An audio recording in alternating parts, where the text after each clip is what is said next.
You're listening to The Boxing Voice. It's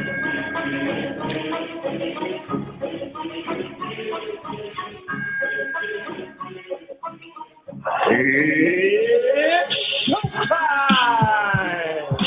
Welcome back, boxing fans. Blood is good.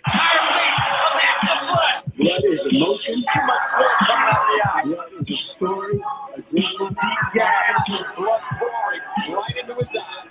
Blood is what we want to see in terms of action. Blood streaming now from the cut in the eyes, the nose, the mouth, the cheeks, and he says all. What we want is a bloody good fight tonight.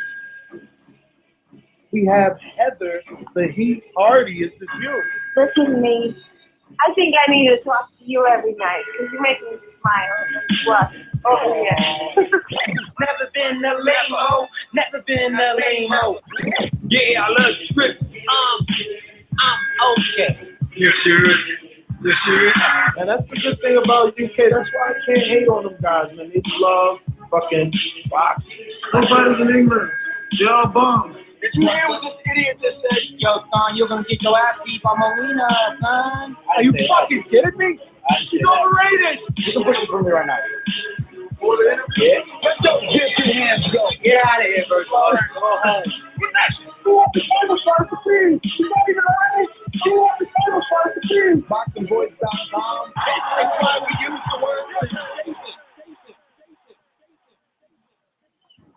All right, everybody, welcome back to a spontaneous edition of the Boxing Voice. And I will be catching a flight today and landing extremely late on my Eastern time zone. So I decided, why not give you guys a show now, especially with all the aftermath. I mean, it's truly sad, in my opinion, that we have to take to the airwaves and bring you guys some bad news. I mean, the crybaby syndrome continues.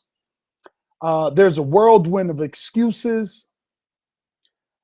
Everybody and their mom is making an excuse for Pacquiao, and I just feel it's extremely unfair.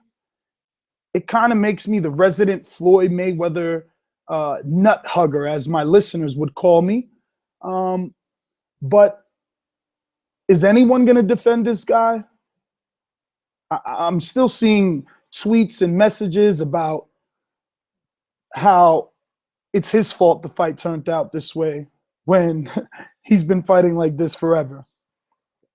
Now, Dan Rayfield of ESPN, and I know that Yahoo, Kevin Zioli, also put out some reports that Manny Pacquiao will be undergoing right shoulder surgery later this week.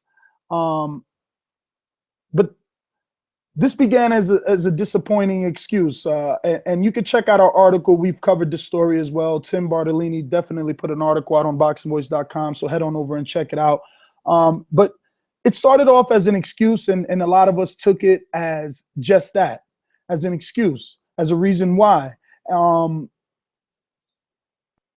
Me, personally, I just thought it was, a way to sell a rematch. And I still think that, I don't care about MRIs. I don't care about anything, because what I'm not seeing anyone doing from the top rank and the Manny Pacquiao side, even all the way down to Skip Bayless, who's just believing everything that he sees, no one's apologizing to us, the fans.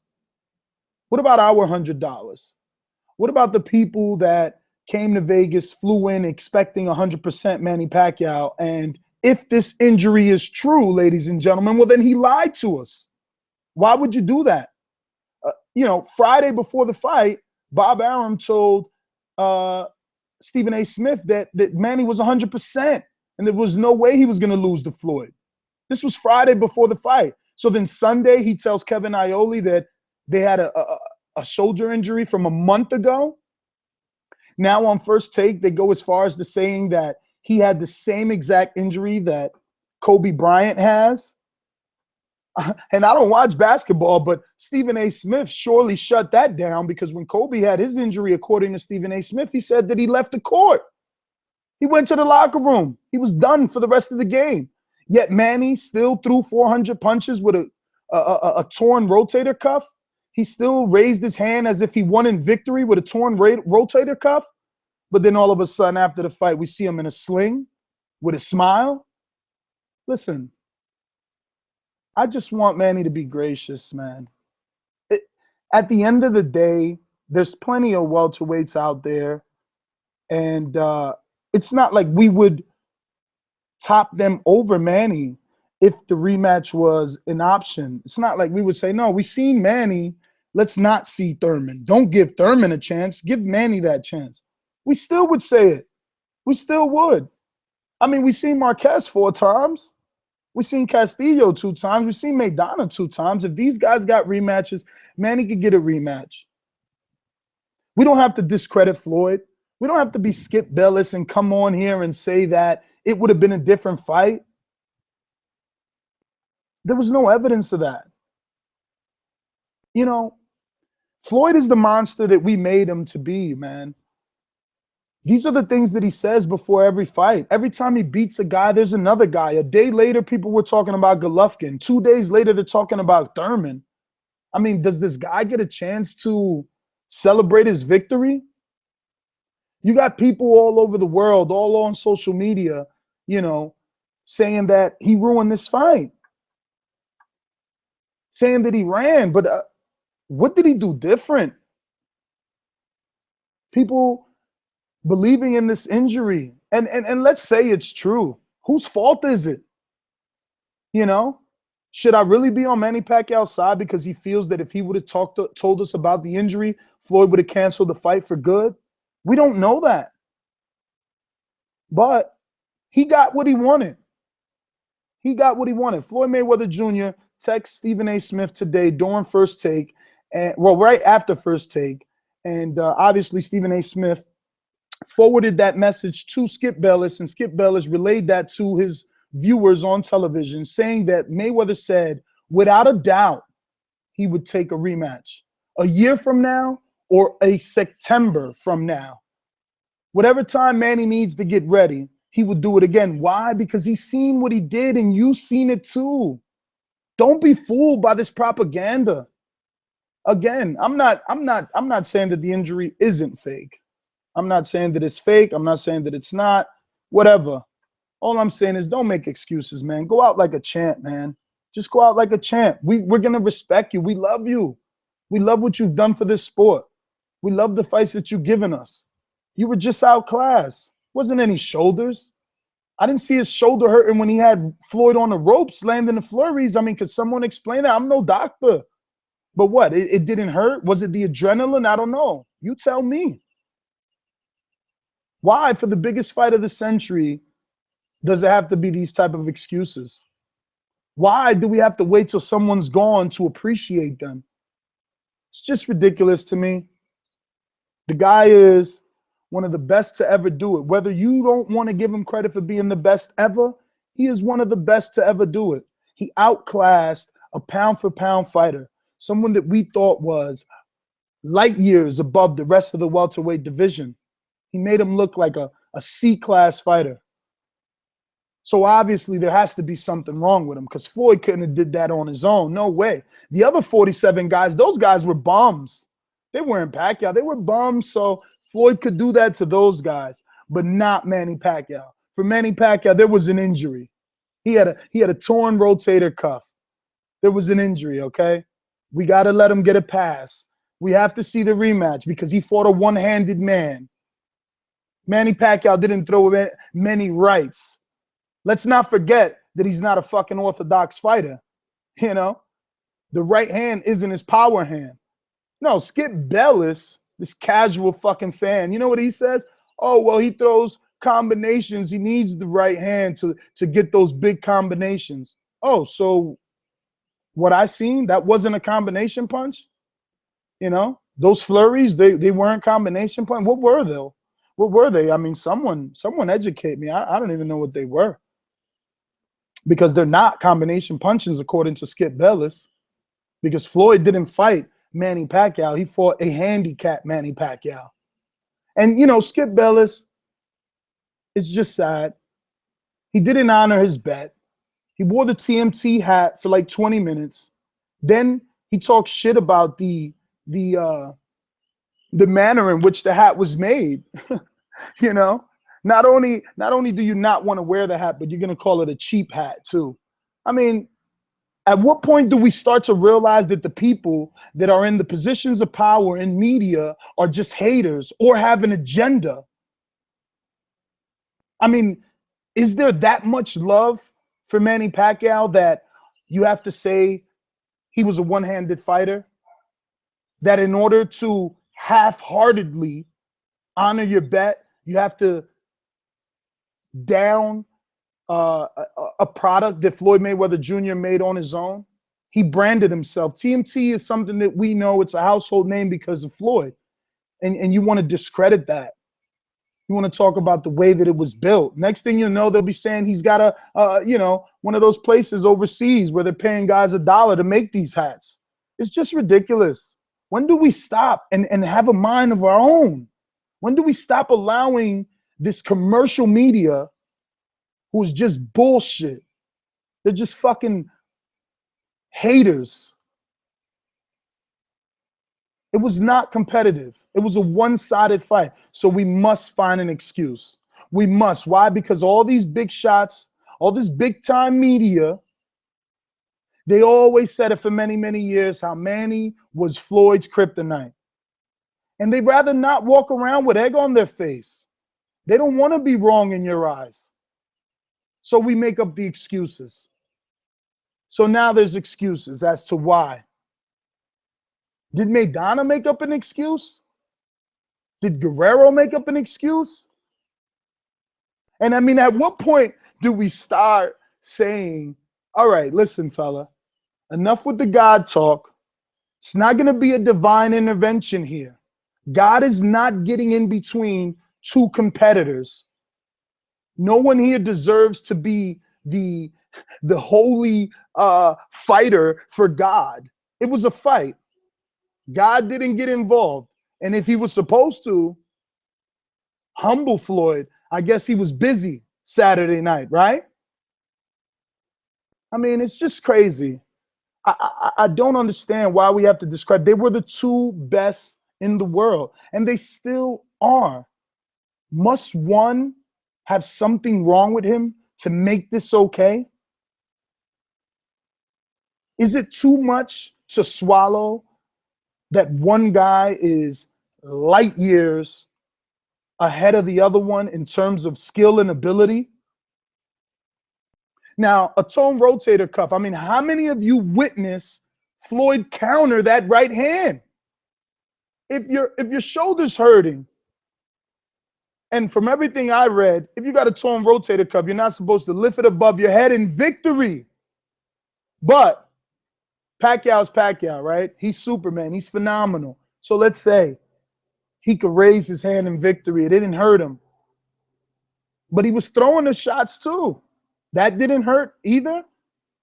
I mean, again, according to Stephen A. Smith, when Kobe Bryant hurt his shoulder, he immediately grabbed it. They rushed him to the locker room. So Manny's just a superhero, huh? His shoulder doesn't fucking hurt. Not till after the fight. Not even during the post-fight press conference. Matter of fact, not even during the questionnaire before the fight. Let's just mark that check. Do I have a pre-existing injury in my shoulder? No, for the hell of it. You know, when it comes to Mayweather, so much is said about right and wrong and how he's the villain. So Pacquiao's not a villain right now? You don't feel cheated? That he lied to you? That he said he was 100%? Because if we believe that he has an injury, well, then he's a liar, is he not? What is he? What excuse do you make for him now? When does it stop, ladies and gentlemen? When does it stop?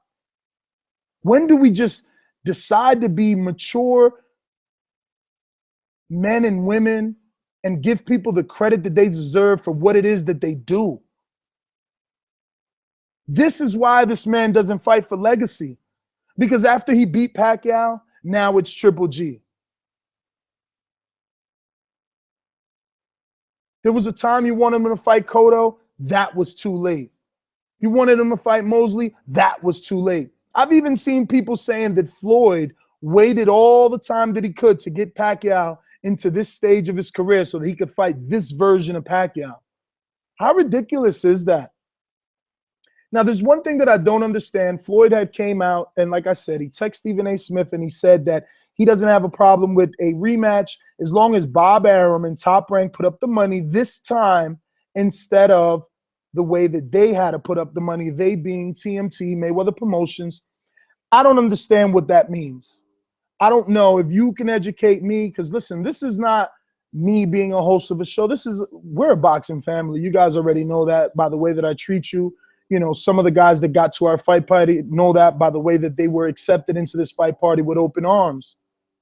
So it's not about who's smarter here, but you tell me. You tell me. I don't know the answer to this. It's just ridiculous. It's frustrating waking up every morning. See, I'm not that type of guy that watches First Take. I'm still at Rob's house. I leave today. So, you know, I've been forced to watch First Take for the past 7 days. And every day I want to vomit in my mouth. I want to vomit in my mouth with these pretty people on TV that fit a certain box, you know, the mainstream media is looking for, and say certain things. They're on collars, man. These people are shackled. They can't say what they want. Stephen A. Smith was arguing with Skip Bayless all morning today. Why didn't he ever bring up the fact that Manny Pacquiao lied? Why is it okay for Skip Bayless to discredit Floyd Mayweather's win by saying that he fought a one-handed man, but it's not okay for Stephen A. Smith to say, well, why did your one-handed man lie to millions and millions of people? Why did he allow us to catch flights, book hotels, place bets if he knew his shoulder was fucked up? How could you back this? This was the biggest fight of the year, biggest fight of the century. You call Floyd money hungry. You say it's all about the money. He doesn't fight for legacy. So what the hell was that? Are you telling me that that was Manny trying to be great by keeping this from you? You know, I'm a conspiracy theorist. So right away for me, this is just a ploy at getting a rematch. If we could convince enough people in the public that Manny had a fucked up shoulder, well then, hey, he deserves a rematch. But you don't need to do that. He's Manny Pacquiao. He's Manny Pacquiao. Floyd will fight him if the money's right. He beat him too easy. 9-3. Why would I be afraid to fight Manny if he had 3 fucking arms? Come on, man. I mean, there has to be some frustration amongst the fans. I mean, this is just ridiculous at this point. You know, we let these guys, they come and they get 200 fucking credentials for this fight, and then they just shit all over it. Shit all over our sport. It's a niche sport. It's our sport. It's not their sport. It's not their sport. You could talk to these guys and they won't know 10 fucking current fighters. 10 current fighters they won't know. But yet, these guys are on the big channels, on the big networks, and they're spewing this hatred, and we're soaking it up. We're running with it. We're on our social media and on our Facebook boxing group chats, and we're talking, and we're believing the hype. We're believing the lies. Why? You're smarter than that. You listening, you are smarter than that. Do not allow these people to taint this victory. Why? Why is it cool? Because Floyd's done a couple of bad things in his past? He who's free from sin cast the first fucking stone. We're made in God's likeness. We're not gods. We're supposed to do wrong. Eve bit the apple for God's sakes, you know? So why must we crucify one man and elevate another?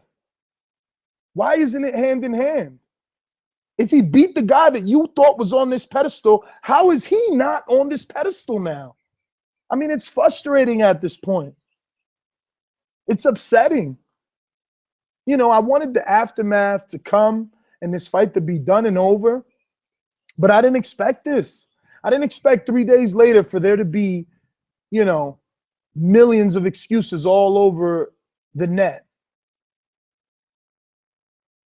MRIs and doctors, and just ask for the rematch, bro. You're Manny Pacquiao.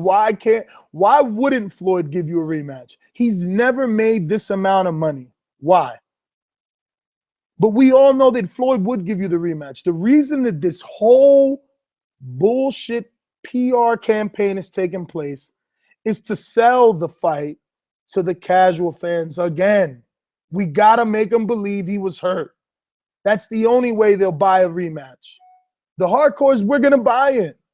It's the casual fans that believed in Manny a week ago. They need a reason to believe again. Oh, well, his shoulder was hurt. No wonder. No wonder he didn't beat that guy. Because that guy, all he did was run. Yet he was in front of him landing counter right hands after counter right hand. Oh, Floyd landed the least amount of punches on any opponent. He still landed 67 more than Pacquiao. So if Floyd did bad, what the hell did Manny do? Oh, yeah, but he had a ruined shoulder. That's why he didn't throw punches, right? It wasn't the defense. It wasn't the fact that he was expecting a shoulder roll and he got nothing. It wasn't the fact that he was expecting a shoulder roll and he got Peter rolled, huh? That's what happened. I mean, it's just ridiculous at this point. I'm going to take some calls because, again, this is not your typical 3-hour show here. This is just a ventilation show because I'm sure there's a bunch of you that need the vent too. It's just ridiculous. I mean, I would buy the fight in a heartbeat. Doesn't matter. We see Marquez 4 times versus Manny. Morales twice. Why wouldn't we want to see the two best in the world against each other? Competitive or not? Why not? Why do we got to make up excuses? I mean, I see Freddie Roach paying his bets. He's not running around saying, oh, well, you know, Manny had a torn rotator cuff, Stephen A., so I'm not going to buy you your Tom Ford shoes that we agreed upon this bet before the fight. No. What is your size? The coach, the trainer, 5-time trainer of the year for the last 7 years, he's paying his bets. So what's going on here, people? Really? Let me just take some calls here, man. 702, what's going on? Well, man, this shit is crazy, man. I actually am a fan of First Take. I know most people that call in won't be. I'm a fan of theirs because I think it's entertaining. I think it's funny. I like the banter. It's cool. Even if it's not always the most educated, these guys probably are doing their best because they don't know all the sports. I mean, I remember when Danica Patrick, for those of you who might be NASCAR fans out there, she won the pole position, which means she was going to start first in the Daytona 500. That was unprecedented. That never happened. It was a female who had done it, and it was kind of a big deal or whatever. And they openly said, you know what, we don't know a lot about NASCAR, so we're going to give you our take on sports. And I respected that. But what I saw this morning and yesterday morning from Skip Bayless, that's insane to me. And what's even scarier to me is that there's people out there that agree with it. So I'm going to cut to the chase here. You pretty much said everything that I wanted to say, so I don't need to reiterate a whole lot. But I'm going to put it as simple as I can. My belief is that Manny Pacquiao indeed hurt his shoulder at some point during training camp. He's an athlete. This happens when you're throwing your body around and moving all kinds of weight around. I mean, not saying that they're lifting a lot of weight, but when you're doing all this kind of crazy shit with your body, you're going to be injured. No athlete ever goes into any sporting event 100%. It doesn't happen. Do I think it was an issue? Yes. Do I think he went into the fight 100%? No. But do I think that Manny Pacquiao felt that Manny Pacquiao was good enough to compete at this high level, the most important match of his entire life? Did Manny Pacquiao believe that he was able to do that? Yes. If Manny Pacquiao thought that Manny Pacquiao was healthy enough to compete, why the fuck does anyone else get Bayless on him? Why would anyone else think that Manny Pacquiao wasn't healthy enough to compete? If Manny Pacquiao himself thought he was healthy enough to compete, do I believe that at some point during the fight, after missing those 400 plus shots, that he threw his shoulder out? Yes, I do believe that. Do I believe he has a serious injury now? Yes. Do I believe it was that serious before the fight? No. And I've dealt with injuries. Right now I have an injured back. I hurt it, I pulled it, and I was good. 3 weeks later, I went back into the gym. I felt good enough to get right back in there and lift some heavy weight. Guess what? I fucking flipped the disc. My back was weak. It couldn't handle it. Now I'm fucked. That's kind of where Manny Pacquiao finds himself right now. And he's in that position. He hurt himself during the duration of the fight. The problem with that notion is too fucking bad. It happens. It's a sporting event. It's a contest. So the way it looks to me is that these guys are being fucking sore losers and they're pushing for a rematch that I don't think is warranted. Will I see it again like you, Ness? I say yes. I think that's it's always going to be a decent fight because you got the two best of the generation. But I'm on to the next one. I don't think Floyd needs to prove anything else to me. I said it on the other show. I don't think Floyd needs to prove anything else to me. He can retire, and I'm fine with that. He answered every question out there to me. But the problem right now is that you're right. People are going to believe that this warrants a rematch because of this, and I don't think it does. So I'm going to leave with this. I have a few notions on this. Is that, one, Manny Pacquiao knew about the injury and fucking lied to the public. He lied to me, so I not only spent $100 on the fight, I spent $200 on the fight because the freaking cable went out. So I had to use the other cable provider. I ended up paying for 2 pay-per-views. That's my fault. I'm an idiot. So let's say I spent $100 on this fight. Everyone listening right now spent $100 on this fight at least to watch it. He lied to me. I thought I was watching a sporting contest that was fair, that these guys were going to give it their all. That's one side of it. He lied to everyone that bought pay-per-view. He lied to everyone that placed bets. And I know there's people out there who bet a fuck ton of money on this fight. So that's one side. The other side is you thought you were good enough to compete. Now shut your fucking mouth and take your loss like the champ. Because that's what you are. You are one of the best to ever do it. Take your loss. Just take your loss. And that's it. I do my best, but my best wasn't good enough. That soundbite, I'm going to always hold that soundbite because that's the Manny we know.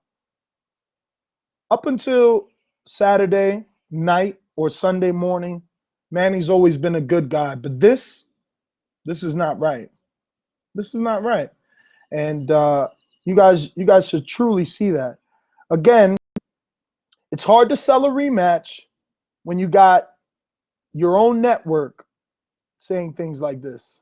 But he had to be hitting you with something because you weren't attacking him with the same kind of ferocity that we sometimes see you attack. Was he not doing something to keep you off? Yeah. You know? I find that as a perfect opportunity to say, well, you know, Max, we came into this fight with a shoulder injury. We didn't want to disappoint the fans and cancel this fight.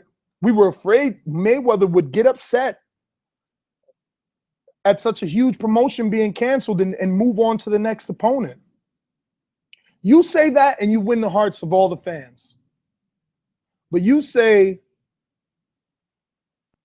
absolutely nothing of an injury in the post-fight and then try to come up with this stuff. I just don't know. I don't know how this is okay for anyone. I just don't know. How? My name is Floyd. My name is Floyd. My name is Money Mayweather. 914, man, talk to me. 914. 914. 914. Yes, sir. We hear you, brother. Talk to us.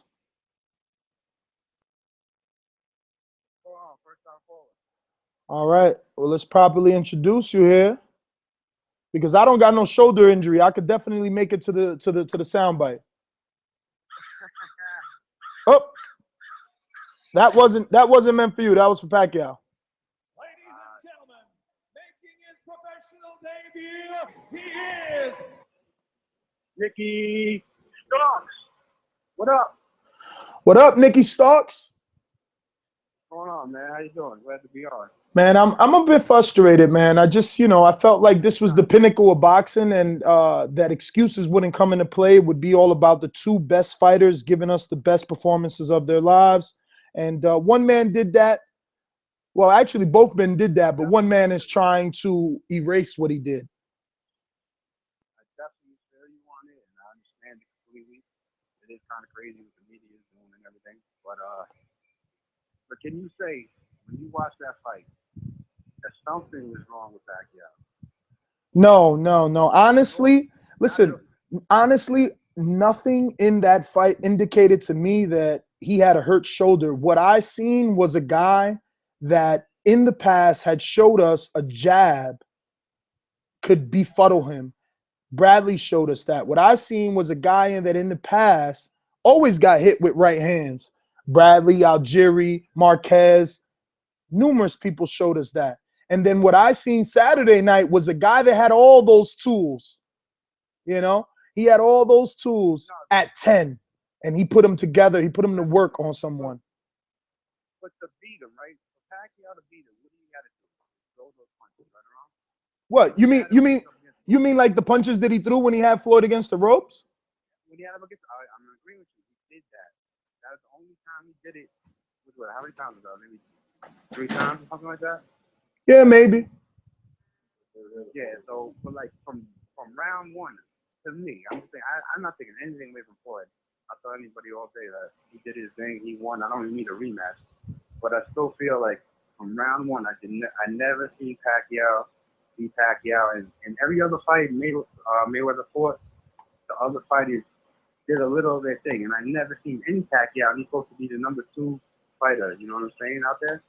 So I just a little confused by it, but I'm not taking it away. And you're right about the media. What they're doing is wrong. All right, so let me just get this clear. You're saying because he was supposed to be the number 2 fighter in the world, you expected more, so you can relate and believe the excuse of a torn rotator cuff because you're used to seeing him perform a different way, is what you're saying. You're used to seeing him perform a different way. So I personally think, I think it was mentally he just wasn't there. Like maybe because how big it was, the hype or something. He came out with Jimmy Kimmel taking selfies. To me, something was missing. I never seen him. Like he didn't throw even as much punches as the rest of the people who fight Mayweather. You know what I'm saying? Like something was wrong, I think. But I'm not taking away from Mayweather. He did his thing. I picked Pacquiao, whatever. But I just want to know what did he have to do that you think to win that fight? Well, I never picked him to win. Stylistically, he presented problems, but his deficiencies were Mayweather's great attributes. Again, I said it forever. The jab would always be a problem. The counter right would always be a problem. And 10 times out of 10, Mayweather wins this fight. If they want to give him free money, hey, whatever, man. Whatever. I just, I want Mayweather, if he's going to take this fight, I want him somehow to convince Leslie Moonves and Steven Espinoza to allow him to have this fight on NBC. He vacates those titles the way that he said, because there should be no way that Pacquiao gets a title shot at the undisputed welterweight champion of the world after such a whitewash. And they fight for non-title on NBC, and they give back to the sport. Because guess what? Because of Pacquiao's lies, because if he has an injury, well, then he's a liar. So they can't get mad at me for saying that. You either had the injury or you didn't. If you did, you're a liar. If you didn't, you're a liar. Either way, you're a liar.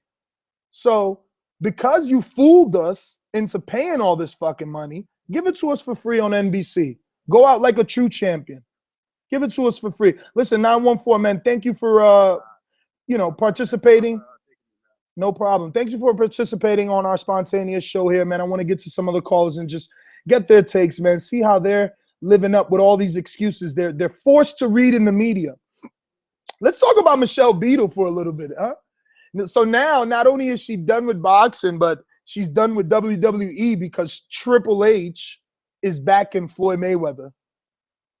Okay. And I might add, it's still because of the domestic violence thing, right? So your coworkers, I'll just leave it at that. I'll let you guys Google, you know? But what about your coworkers? Now you don't like WWE because of Triple H. So why don't you like HBO? Because of Lampley and Kellerman. The same way you don't like Mayweather because of his past. What do? We pick and choose who we decide is going to be publicly ridiculed and discredited. It's just ridiculous. I swear to God, I wish I had mainstream media power. Floyd, you need to Christian me. You need to reach out to me. You need to do me the favor of coming on our show live via video. Give me the power by coming on the show, because all you got to do is come on, and then everybody will want to listen to what it is that I say because you pass the torch, and let me defend you, because they're destroying you out here. Immediately after the fight, ESPN destroyed him. Joe Tessitore, who the fuck is he? You know, who is this guy? How does he get the right to speak in the manner in which he did about Floyd? What makes it okay? Because his check says ESPN? Is this what we value? Look at this. ESPN slaps Max Kellerman with a suspension after he admits on air to striking women. Holy fuck's sake. Holy fuck's sake, Michelle Beadle. What are you going to do now? That was last year. So it's out there. You can Google it. Okay? Shit happens, man. You know, we make a big deal because it is a big deal. No man should hit a woman. I'm not condoning it. What I'm saying is things happen. Things happen in relationships. Listen, I'm from the inner city. I called the cops on my dad when he put his hands on my mom. It's public record. You can probably look it up. Me and my dad got the same last name. We all go through shit. But our past doesn't have to define us. It just doesn't. This is America, man. This is the land of the free, the land of opportunity. And every turn, every corner is a new door and new opportunity. And obviously, that headline that I read to you about Max Kellerman was over a year ago. And here he is still in front of millions and millions of people on the biggest fight of the world. Why? Because people deserve second chances. But with Floyd, no. Hell no. Hell no. Give him a second chance for what? What? Why? Why would we give Floyd a second chance? No way. Let's just keep talking about everything Floyd did, because that's the only way to make his opponents look better. My name is Floyd. My name is Floyd. My name is Money Mayweather. 856, you're up. Yo, Chris from Jersey. What up, Ness? Chris, man, it's been a while. It has, man. It has. I've just been busy, man, and it has been a while. It's been a long time, but with this shit, I didn't even call to make a prediction. I've been pretty solid the last 5 years since this fight, even was talked about. My prediction was always the same. Just what happened.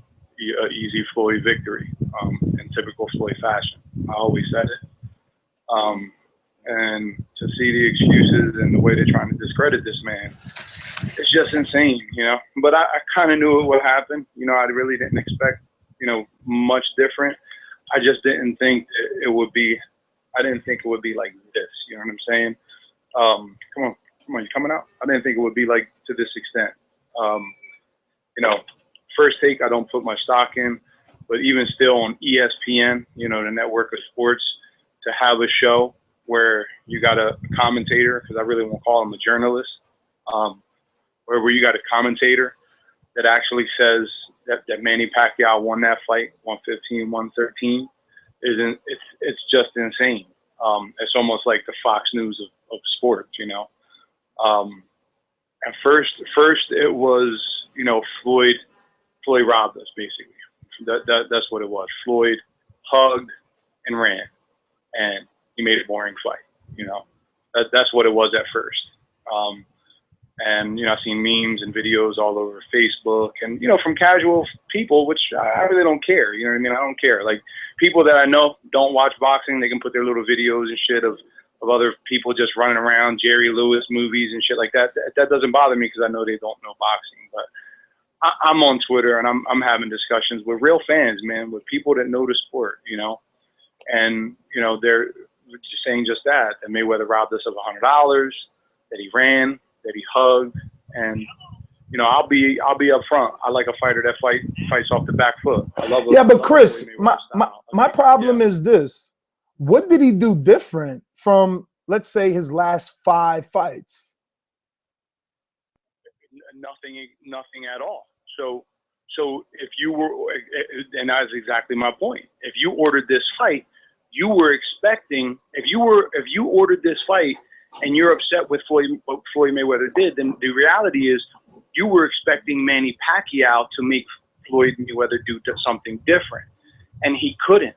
One arm or no arm. I watched this fight 4 times. Matter of fact, before you picked up the phone, 3.5 times. Before you got to me, I was watching it for my 4th time. I was on the 4th round, right as you were talking about it. I'm watching the flurry that he threw, and to be honest with you, I scored the fight. I scored the fight 118 to 110. I think I gave Manny 4, and I forgot the other round, maybe 6 or 8. I can't remember. But I put my scorecards on Twitter. I put it up that night. But even watching it now, I'll still give Manny that 4th round. But if you watch that entire 4th round, except for that left hand and that flurry on the ropes, that really nothing landed. Floyd almost did the same thing in that round that he did in every other round. But I'll still give that round to Manny just for that flurry and, you know, just so I don't even make it worse than it already is, so I don't make it fucking 11 rounds to 1. But it was a fucking brilliant performance by the best fighter of this era. And for me, I'm 37 years old. Him and Sweet Pea are the best defensive fighters I've ever seen in my lifetime.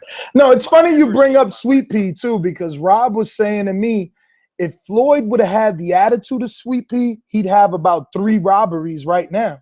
Because how many times did Sweet Pea get robbed? You know, I mean, it was Chavez all over again. I remember I was a kid. Nobody thought, except for the robbery. You know, the same thing. You had this killer in Chavez who was going to destroy Sweet Pea, and the masterful boxer went in there and put on a fucking clinic, almost won every single round, and got robbed. You know what I'm saying? But it's just a shame. There's nothing this guy can do. There's going to be a rematch. Of course, there's going to be a rematch because guess what? Manny Pacquiao, Floyd Mayweather 2 is the biggest money fight there is. You know, and for Floyd, I think that's what it's about. You know what I mean? I don't think, you know, he'll fight somebody in September and finish off with Manny Pacquiao, do the same thing, get to 50-0 and get this humongous payday again. You know, but it's just crazy, man. It's like if you want to blame somebody for a robbery, if Pacquiao was legitimately hurt, which again, I've watched the fight. I was going on my 4th watch, Ness. I've watched this fight, man. I've dissected it. I got it on the fucking DVR. I've done slow-mo. I've watched this fight. I don't see a hint anywhere that this man's shoulder was hurt. I just don't. And the caller before you was like, something was wrong with Manny Pacquiao. Like it wasn't the same Manny Pacquiao. Yeah, something was wrong. People talk about Floyd not having power, okay? And James will say this, and anybody that's been in the ring will say this. Guess what? When you jump in at a guy and he's fucking hitting you counter right hands, they hurt. Okay, he might not be able to knock somebody out, but that's why Manny Pacquiao wasn't hitting him. You see Manny Pacquiao in front of him, and every time he would try to get close, what would happen? He would get hit with a fucking straight right hand or a jab, and that's what made him slow to do it. You know, so I've watched the fight, man. I don't see any parts of you know him being injured. You know, and it's just insane. It's just insane. The double. I gotta ask you before you go. Was there any one point in this fight where you felt you seen Manny hold back a right hand because he was hurt? No. Okay. No. I'm telling you, this is my 4th watch, and on this 4th watch, like the 3rd watch, I was really looking for it, but this time here, it's all I'm looking for. It's all I'm looking for, and just from the beginning, and the caller before me, he said something where now I may be trying to catch it. Maybe it got injured late, but right now I was on round 4. And from what I can see, Nothing, brother. Nothing. I mean, he's throwing that right hand. He didn't throw a lot of any punches. So was his left hand hurt too? I have no clue, but something you said sparked some interest. So one of the callers wants to debate. 702, Rob, talk to us. You got Chris from Jersey on the line. I don't necessarily want to debate with him. I just want to kind of, shed light on one of his points. Is that because I had mentioned about possibly getting robbed, and Floyd, even Floyd Sr. in the corner was yelling at Floyd, "They're gonna take this from you. They're gonna take this from you. You fighting scared," because he knew that type of position that he was in. He knew that they were looking for any reason to give it to Manny. And the thing is, they couldn't do it in the ring, so they're trying to do it outside of the ring. That's why, to me, Floyd Mayweather, I don't give a fuck what anybody says. He's never, ever going to get the credit he deserves. As you mentioned earlier, well, Pacquiao couldn't do it. Now he needs to fight Golovkin. Let's say out of some fucking crazy shit, that's not a fair fight. But let's say he fucking did and he beat Golovkin somehow, then they're going to say he needs to fight Klitschko. It's always going to be something. And so the way I look at it is Manny Pacquiao couldn't beat him in the ring, so he's going to try to beat him outside of the ring and discredit for him, say that wasn't a legitimate win. So either way, they're trying to rob the guy, and that pisses me off. That's why Floyd Mayweather, the only thing he gives a fuck about is dollars. Why? Because dollars make sense. All this hatred, all this bullshit about him, everything that people say about him, they're buying this shit because they respect the man as being the best, and they want to see who can overtake that throne. Dollars make sense. Everything else is bullshit. Let me just say this before I go too, just because of the people saying that we were robbed of our money. Again, for me, it's like Tiger Woods' perfect game. That's what it was for me. Like, I've seen the best of this era, at his very best. I mean, to me, he doesn't look like he's lost shit. I hope he don't retire. I hope at the end of these next two fights he gets to 50, and then fucking HBO or Showtime give him another $300 million, and I can continue to watch him. But if you're going to talk about anybody being robbed, I'll say it like this. If the injury was real, Manny found out a month before the fight, told no one, and continued to fight. So if you want to blame somebody, if you want to rob somebody for this epic fight that you thought it would be, it's Manny Pacquiao. Okay? And that's it, man. I'll try and call in more often. Thanks for giving me the time. And thank you for this spontaneous show, because I've been on nonstop on Twitter, brother, and I just needed it. So appreciate it, and I'll call next week. No doubt, brother. Well, thanks for calling in. It's funny. In the chat, people are saying, why am I defending Floyd? I'm a Flomo. I thought that after this fight, we could get rid of the word because he proved who was better. But no, that would be a perfect world. One excuse from the opposing side trumps what you've seen for 12 rounds. Just think about that for a second, man. Become free thinkers, man. Stop allowing people to tell you how you should feel, man. For real, this is just a little bit sad. I actually find it as a weak character flaw in a lot of you. Even my listeners that are listening and in the chat saying the ridiculousness. I know what I saw. And I saw it 10 times before with 10 other opponents. So all 10 had shoulder injuries, huh? It's just ridiculous. Listen, man, Jay-Z said it the best. I'm supposed to be number one on everybody's list. We'll see what happens when I no longer exist. When Floyd is gone, we'll be begging for him. My name is Floyd. My name is Floyd. My name is Money Mayweather. 404, talk to us. You're up. You on, baby. The call, this whole thing makes no sense at all to me. But it's just somebody brought up Parnell Whitaker. It's like the same thing. It's like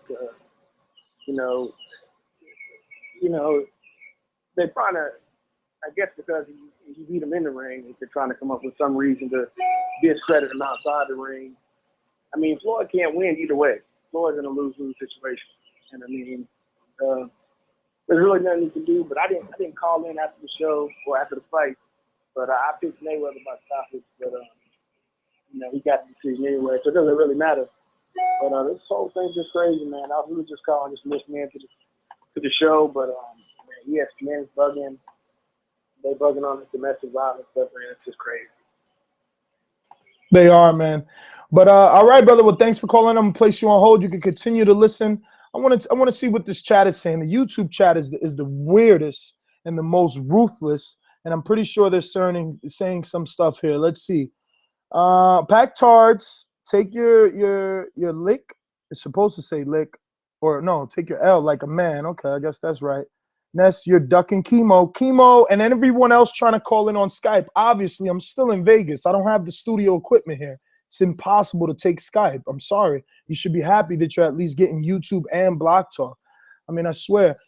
You guys act as if all of you are donating that $1 that I asked for, because if it was like that, then I'll have two studios, one for remote locations and one for when I'm in my own city.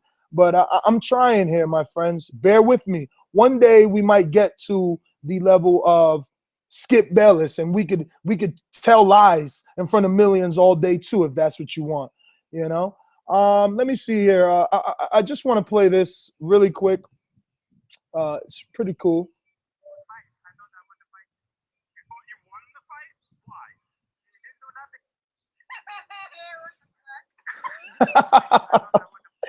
I hope you guys heard that. Again, I don't have my equipment.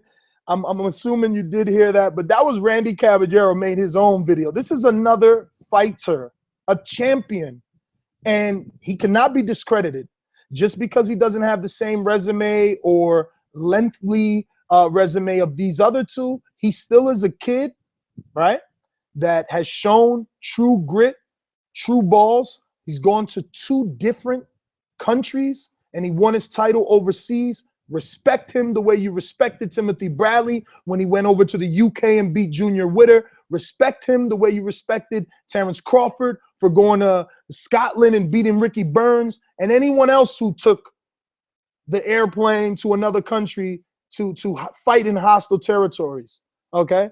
Before you discredit him for discrediting your favorite fighter, or actually, should I say, for telling the truth, because you know what you saw, but you choose to listen to this mainstream media that obviously has an agenda, you know, and I'll go so far as to say fucking a check. Yeah, I said it. I said it. These referees, who do you think hires them? You think they're paying for their own hotel, or are they staying at the MGM Grand or an MGM Grand affiliate for free? Huh? You think they got credit vouchers for those steak dinners they had up until this fight? Of course they did. Don't be a fool. Don't be a fool. Fucking ridiculous, man. I swear. I don't know. I don't know where we find you guys at. I really don't. I just, I don't understand. So Manny Pacquiao suggests that he believes he won the fight, and of course, all great competitors want to believe that they've done more than they may have actually done in a given circumstance. It wasn't a difficult fight to score.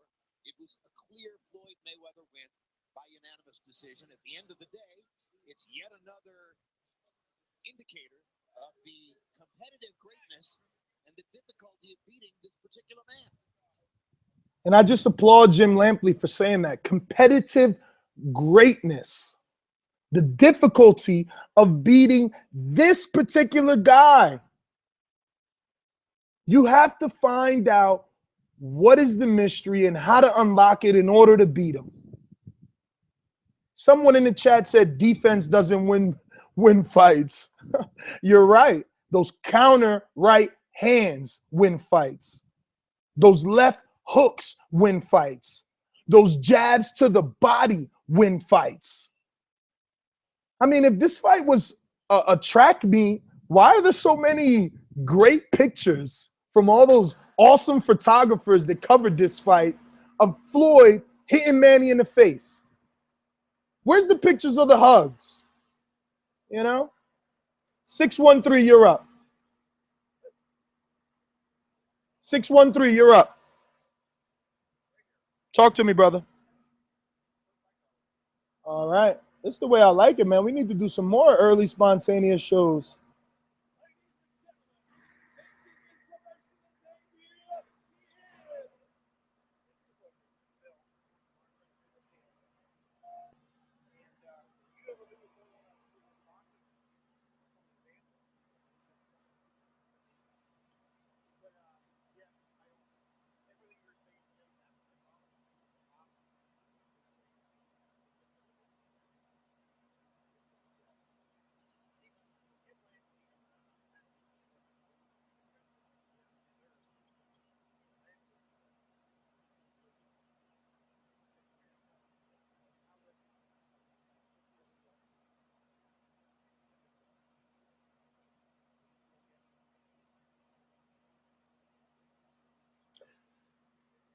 Well, I'm in that same boat with you, brother. I don't get it either. But again, my hat goes off to Lampley and Kellerman for being honest. I just wish that the rest of the media could have done that. All those guys, they wrote that this was a boring fight and that Floyd robbed the public. I mean, why is it Floyd's job to make this fight more exciting than any other fight that he's fought in? Even the casual fans, for God's sakes. You guys watch this. You seen Mayweather versus Mosley. You seen Mayweather versus Cotto. You seen Mayweather versus Guerrero versus Canelo versus Maidana versus Maidana. You knew this. You knew this was his style. Why? That's like saying, I don't like that guy because all he does is wear black pants. You know he's wearing black pants. You know it. So why even go around the guy with the black pants? What are you doing paying $100 to watch a guy you don't like? I'll answer it for you. Because your fucking hatred, your jealousy, your envy. You can't stand to see this guy talk all the shit that he talks and continuously back it up. So the media created a false god for you. You didn't have the ability to know that Pacquiao has horrible footwork. You didn't have the ability to know that the height advantage would be crucial, that his little baby stub arms wouldn't be long enough. You didn't know that. You should have been tuning into the fucking boxing voice of the people, because our listeners would have told you. It was overwhelming for Mayweather. We knew it. We knew it. We didn't allow someone to make a pick for us. And those that chose to ride with Pacquiao, you're not wrong for that. You're not. There's always going to be two sides. Just so happens Mayweather's side won, man. Take it like a man. Keep it moving.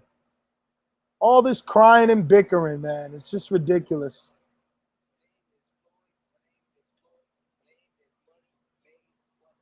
$469, you're up. What's going on, brother?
I mean, the only reason I could come up with to give a rematch would be the fact that it'll still be the biggest fight. Even if you paid Manny half the money that he made, there's no one making multi-million-dollar paydays. I mean, Guerrero made 3.5, Victor Ortiz made 2.5, Canelo's making 10.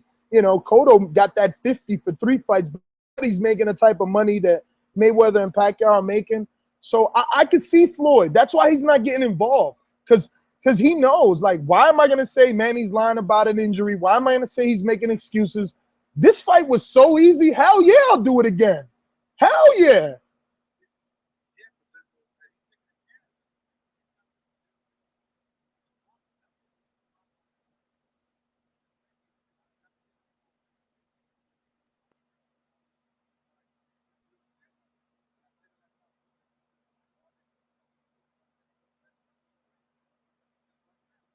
Oh yeah, it's worse now because this gave a reason now for the Floyd fans to hate the Manny fans, because now the Manny fans are grabbing onto this excuse, and it's just hard for me as a fan of boxing and as a fan of the winner of Saturday night to continuously see these 140 characters on my timeline and not say nothing.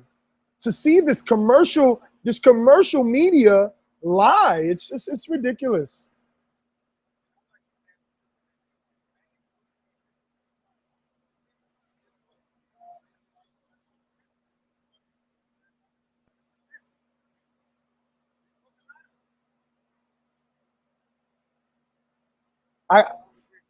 Hey, listen, man, I can't get mad at you for being mad, brother, man.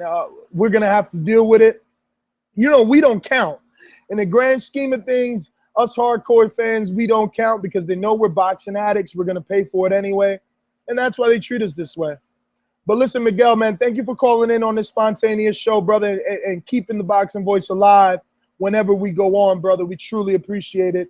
I'm gonna keep going down the line because there's a lot of you, and you know I don't care. I thank you that there's a lot of you, because one day there will be so many that they're gonna have to put us where we deserve to be, so that we can truly combat this commercial media and this bullshit propaganda and the lies that they spew.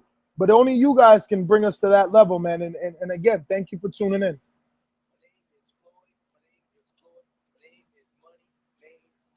615, you're up. Or is that 651? Yeah, that's you. All right. It's DJ calling from Minnesota.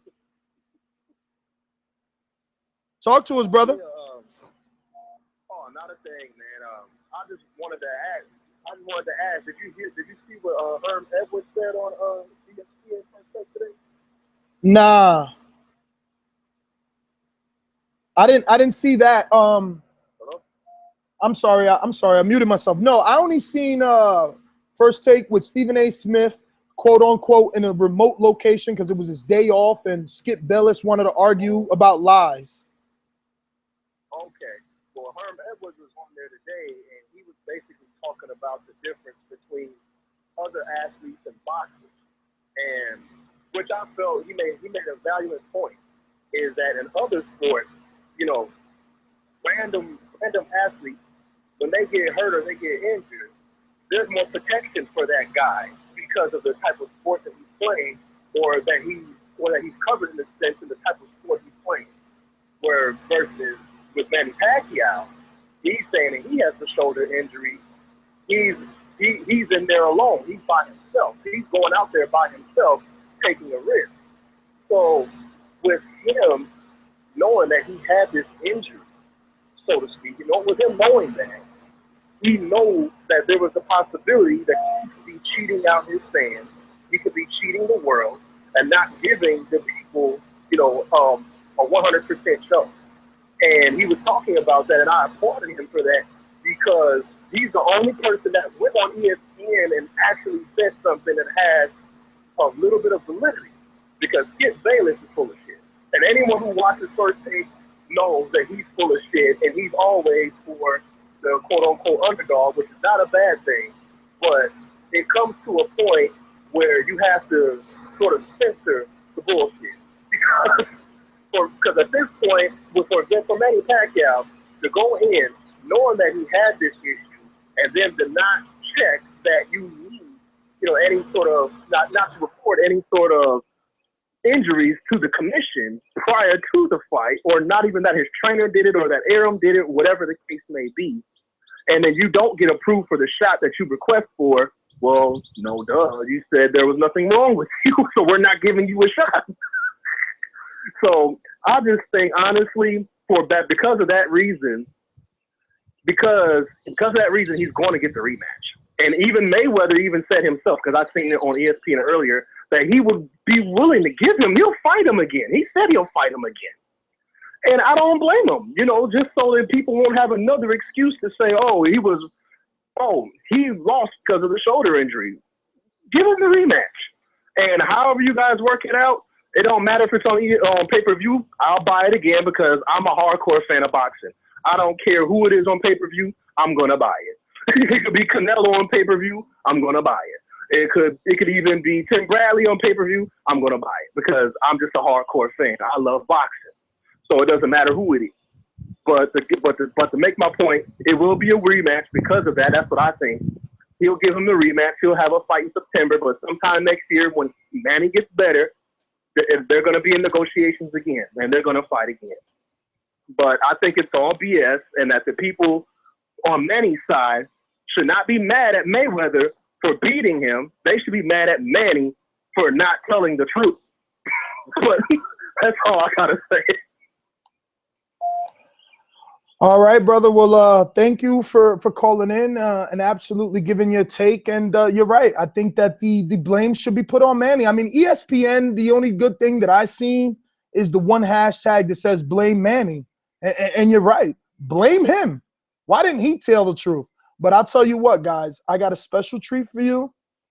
Some of you may not think it's a treat because some of you may be Manny Pacquiao fans, and right away you think that Paulie Malignaggi is a hater. But Paulie is going to grace our airwaves with a couple of minutes to give his takes on what took place. And I know exactly what to ask him. I've seen a few videos. I know how he feels. I've done a bunch of interviews with him. I know that he's seen this fight the way that it played out. He's seen it. He's always said it. And millions of you Pacquiao fans have called him all types of names because of it. But he was always right. He was always right. So I hope everything goes through well. He just texted and said he could come on in 10 minutes. So I'm going to ask you know, as loyal listeners of this show, to tweet it out. If you got any social media, take to Twitter. Let everybody know Paulie's going to come on and give his take on a fight. If you're on Facebook, boxing group chats, drop a link in there. Let them know where they could come and check out Paulie, because I'm pretty sure it's going to get good. Because you know how I get when I'm right. And boy, Paulie must have got a lot of shit for making his predictions throughout the years for this fight. And hopefully we get a really good animated Paulie here. So in the meantime, I'm going to continue to take calls, obviously, and get you guys on before, Paulie takes all the time, right? Let's make sure. I don't know. I hope this is not the same caller, but let's see. My name is Floyd. My name is Floyd. My name is Money Mayweather. 865. Did we go to you? No, it's Black Socrates. Black Socrates, what's going on, brother? Man, first of all, I'm gonna say, man, I was going for Manny, and in my head, I seen Floyd with the victory, but I had my own reasons for not being the biggest Floyd fan, man. I'm a real conscious brother, and I don't like the image of what he represents and what he carries. But I have to say I'm utterly disgusted with how he's been treated. Just disgusted. I mean, it's if you can't see the biasness, then you're not looking, man. I mean, this is the honest to God truth. This is coming from someone who wanted Manny to win. Okay? If you can't see that he's being mistreated, that this is not fair, then you're not looking. You need to open your eyes, man. And as soon as the fight was over with, man, and I looked at it, and the very first thing that upset me was people saying that the fight was garbage, that it was a boring fight. It was exactly the fight I was expecting, man. I mean, that's what you expect to see. And you're asking Floyd to fight outside of his element. So you're asking him to give up his chance of winning. I mean, so a lot of that comes from people who don't know boxing. They just don't know boxing. And that's what they were banking on. They sold this fight to people who don't know boxing. Second of all, we had problems even getting a feed, man. I mean, I heard that it was nationwide, man. I don't know what's going on, but I'm real interested to seeing what the numbers end up. But do you have any idea, Ness, how well it did? No, but Ioli, who obviously has very great sources, is estimating for over 4 million. So I just hope that it does. I just hope that it does, because it would be egg on the face of all the commercial media who didn't like the fight. But if it's still an overwhelming success, people got to live with it. Got it. To be honest, another thing is, I really like your if there was a rematch, which I'm not against, but saying that the Manny rematch because of the shoulder injury. Where was this when Deontay Wilder beat Stavern? Where was that at? See, again, we're being biased because of who it is. That's what's going on right now. We're just being biased. So if they're gonna have this rematch, I expect to see Stavern Wilder on the undercard, right? I would hope, man. I mean, listen, that's a dream. That's a dream for us to have Floyd Mayweather Pacquiao on NBC or CBS or any fucking channel that they want for free to give back. Because listen, $100 is a lot. $100 is a lot. And you got to understand what these excuses are doing to guys like you and me that work an everyday job. I mean, you know, a couple of weeks ago, I was a freaking truck driver, dude. You think I could just give away $100? That's half of my day's work, damn near. Or close to half, at least 40%, you know? The average man is making $250 a day before taxes, and you want us to give up $100 fucking dollars, and then, you know, the day later tell me that your shoulder's messed up and I'm supposed to be okay with that? I'm not okay with it. I'm gonna tell you right now, nobody's gonna pay $100 for this fight again. I mean, yeah, they're gonna be the hardcores. Yeah, we are gonna do it just like the man just said. But I'm telling you right now, the casual fans that had to pay $30 to get into the sports bar to watch this fight, man, it's not going to happen again. And the bars, that man, it's getting harder in this area just to find a place to show boxing, and they're just going to say no, dude. I just do not see this fight doing the numbers it did with $100 price tag. If it happened again, if it happened live for everybody to see on NBC, I think that's wonderful. And you know what? For him to go out, him to be retiring, I think that would be a great thing to do. You know, as a swan song, you know, go back to broadcast television. It would, man. I hope that is the route that he takes. And it would be like the passing of the torch to NBC and PBC. It'll give validity to PBC and, you know, get those casual fans knowing that they have PBC. But listen, I'm going to take some other callers. Let me just double check my texts and see how many minutes have gone by. And are we ready? Okay, so no, that's only 7 minutes. So we got a 3-minute countdown for Paulie Malignaggi. I know it's going to be insane, baby. I can't wait for him to come on. And I'm definitely gonna what you guys like to call fellatio. I'm going to do it because I am thoroughly impressed that a guy with 5 or 6 knockouts can be sitting side by side with Lennox Lewis and an all-time great heavyweight, Roy Jones Jr., all-time great middleweight, and then you got Paulie Malignaggi. He made it to the big leagues, brother, and that's because his skills as a commentator are valued by us, the hardcore fans. We like the truth. My name is Floyd. My name is Floyd. My name is Money Mayweather. 404, you're on air. Talk to us. Yo, man, it's the milkman again. It's the milkman, baby. Believe it. First of all, just to follow up, man, listen. Andre Ward said in the defense, he said when he first started boxing, always running the guys that would do shit that he didn't like, head butting, holding, hitting him low. he would go back to the corner and complain to Virgil Hunter. And Virgil Hunter would say, make him stop. So my thing is, what the fuck did Manny do to make Floyd stop? He couldn't. He could not do anything to make him stop what he was doing. Why do we hate Floyd for that? We can't, man. It's all on Manny and Freddie Roach and whatever game plan they had. Am I mad that he said he had an injury coming into the fight? No, not really, because people play sports and fight. They come into fights hurt all the time, so it's not a big surprise to me. I mean, hell, if his shoulder wasn't hurt, it'll probably still be the same outcome. So, I mean, it is what it is, man. We have to give Floyd his props in that respect. You know, Paulie said it best. He said usually, because Paulie has gone into fights a lot with injuries. He said usually when a guy's hurt going into a fight, he doesn't talk a lot of shit about how he's gonna whoop somebody's ass and how he's gonna mop the floor with him. He said he usually puts on his best poker face and says, you know, let's see what happens. But you know, Freddie Roach swore up and down, man, that him and man were gonna kick Floyd's ass, and now I think they're kind of just using the shoulder injury as a scapegoat. That's what I think. Well, that's what a lot of people think, brother. I'll say this, brother Milkman, you're not alone. That's what a lot of people think. That's what a lot of people think. But thanks for calling in. You know, we got haters. The names are gonna remain nameless. I mean, in a time like this, we as boxing fans, you know, we shouldn't come at each other. It shouldn't be Pacquiao fans versus Manny fans. It should be us against the commercial media because they're ruining it for us. It doesn't matter if Manny lost and you truly think he has a shoulder injury. Floyd's already saying he'll give him a rematch. If he needs a year for his surgery, then a year he's gotten. If he wants to do it the following September, well, then he's got it.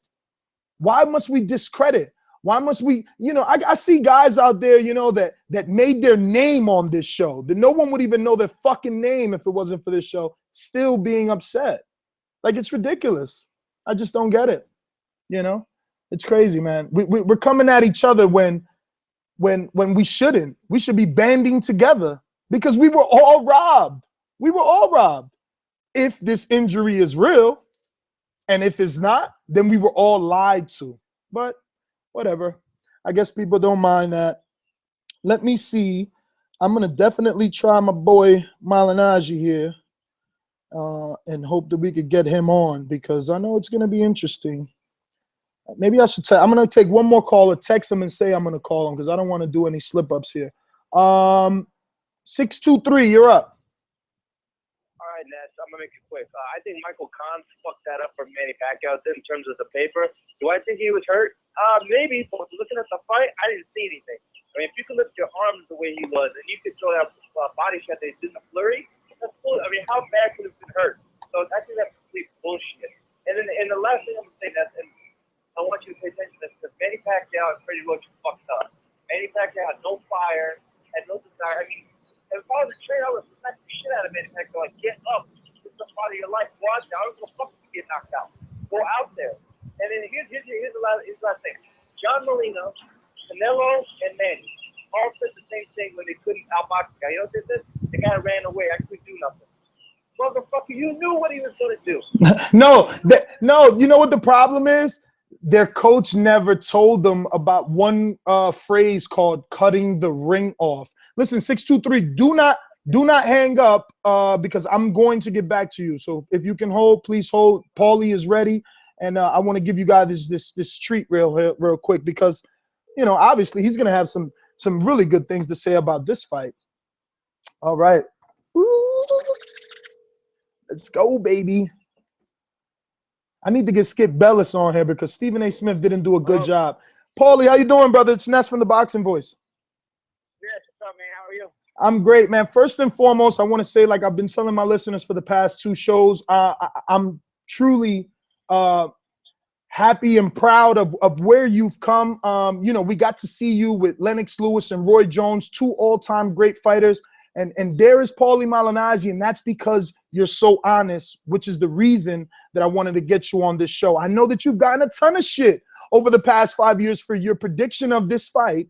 And now it's like your vindication. All the trolls, all the haters, they're making new excuses now. Now the excuse is the rotator cuff. And I just want to hear your takes.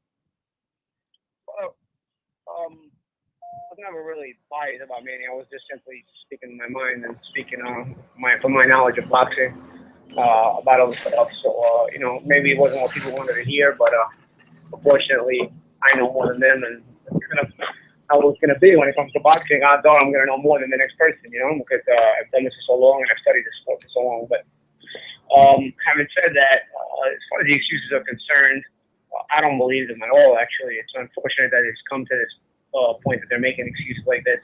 At the end of the day, you can kind of see the way he's throwing his right hand in the fight, late in the fight especially, slinging it in a desperate way.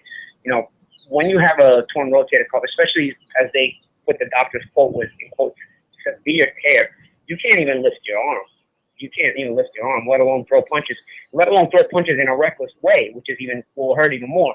Let alone miss punches, you know, because it's really going to hurt. So nobody's Superman. Manny Pacquiao is not Superman. At the end of the day, you have that kind of tear, your arm will not lift in that way. He's slinging it like crazy. More so than anything else, though, another thing to observe in the fight, if you go into fights with a pre-existing injury, I have done this. I've gone into fights with broken my hand very early in my career. I used to have broken hands all the time. It's actually one of the reasons I don't have a lot of knockouts on my record with, because those fights I probably would have gotten some stoppages, but I was fighting one-handed. There's always your corner that knows you're going into a fight with a pre-existing injury. They will always check on it, because the instructions you're going to receive in the corner are based on what you're physically capable of doing based on the injury. You never hear a single time Freddie Roach ask Manny, how's the shoulder holding up? How are you feeling with the shoulder? If you remember, even Floyd Mayweather hurt his shoulder in training for the first Castillo fight, and people didn't want to buy that excuse. But you can see from round one in that fight, in the first Castillo fight, Floyd goes back to the corner, and they're discussing his shoulder. You know, he told him, rub my shoulder.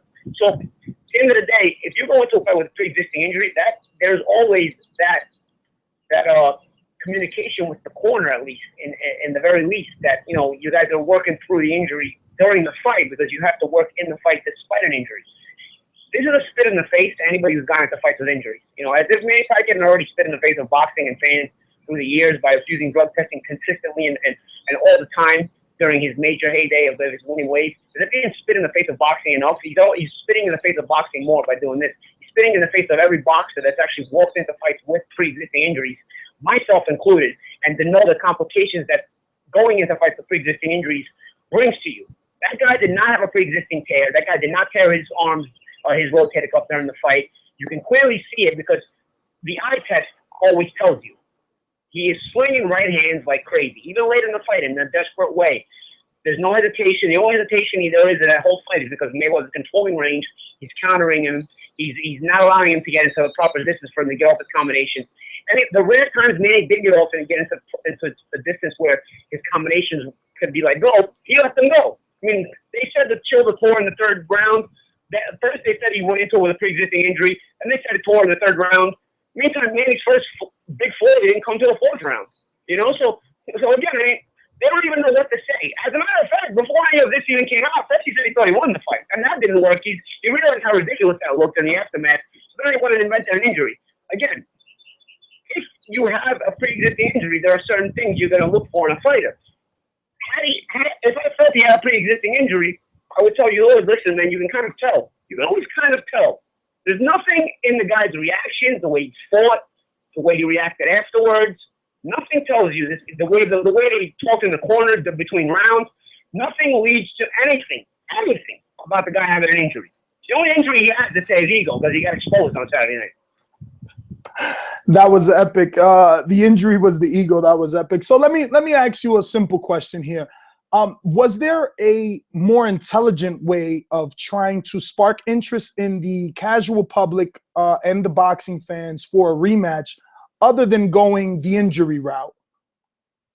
No, he got outclassed. I mean, a lot of guys have been outclassed by Floyd Mayweather. They hate it. You know, I remember the Canelo promotion. You know, a lot of people were hoping that it would be a close fight. It would be a good fight so that they can make a rematch because Canelo sells so much.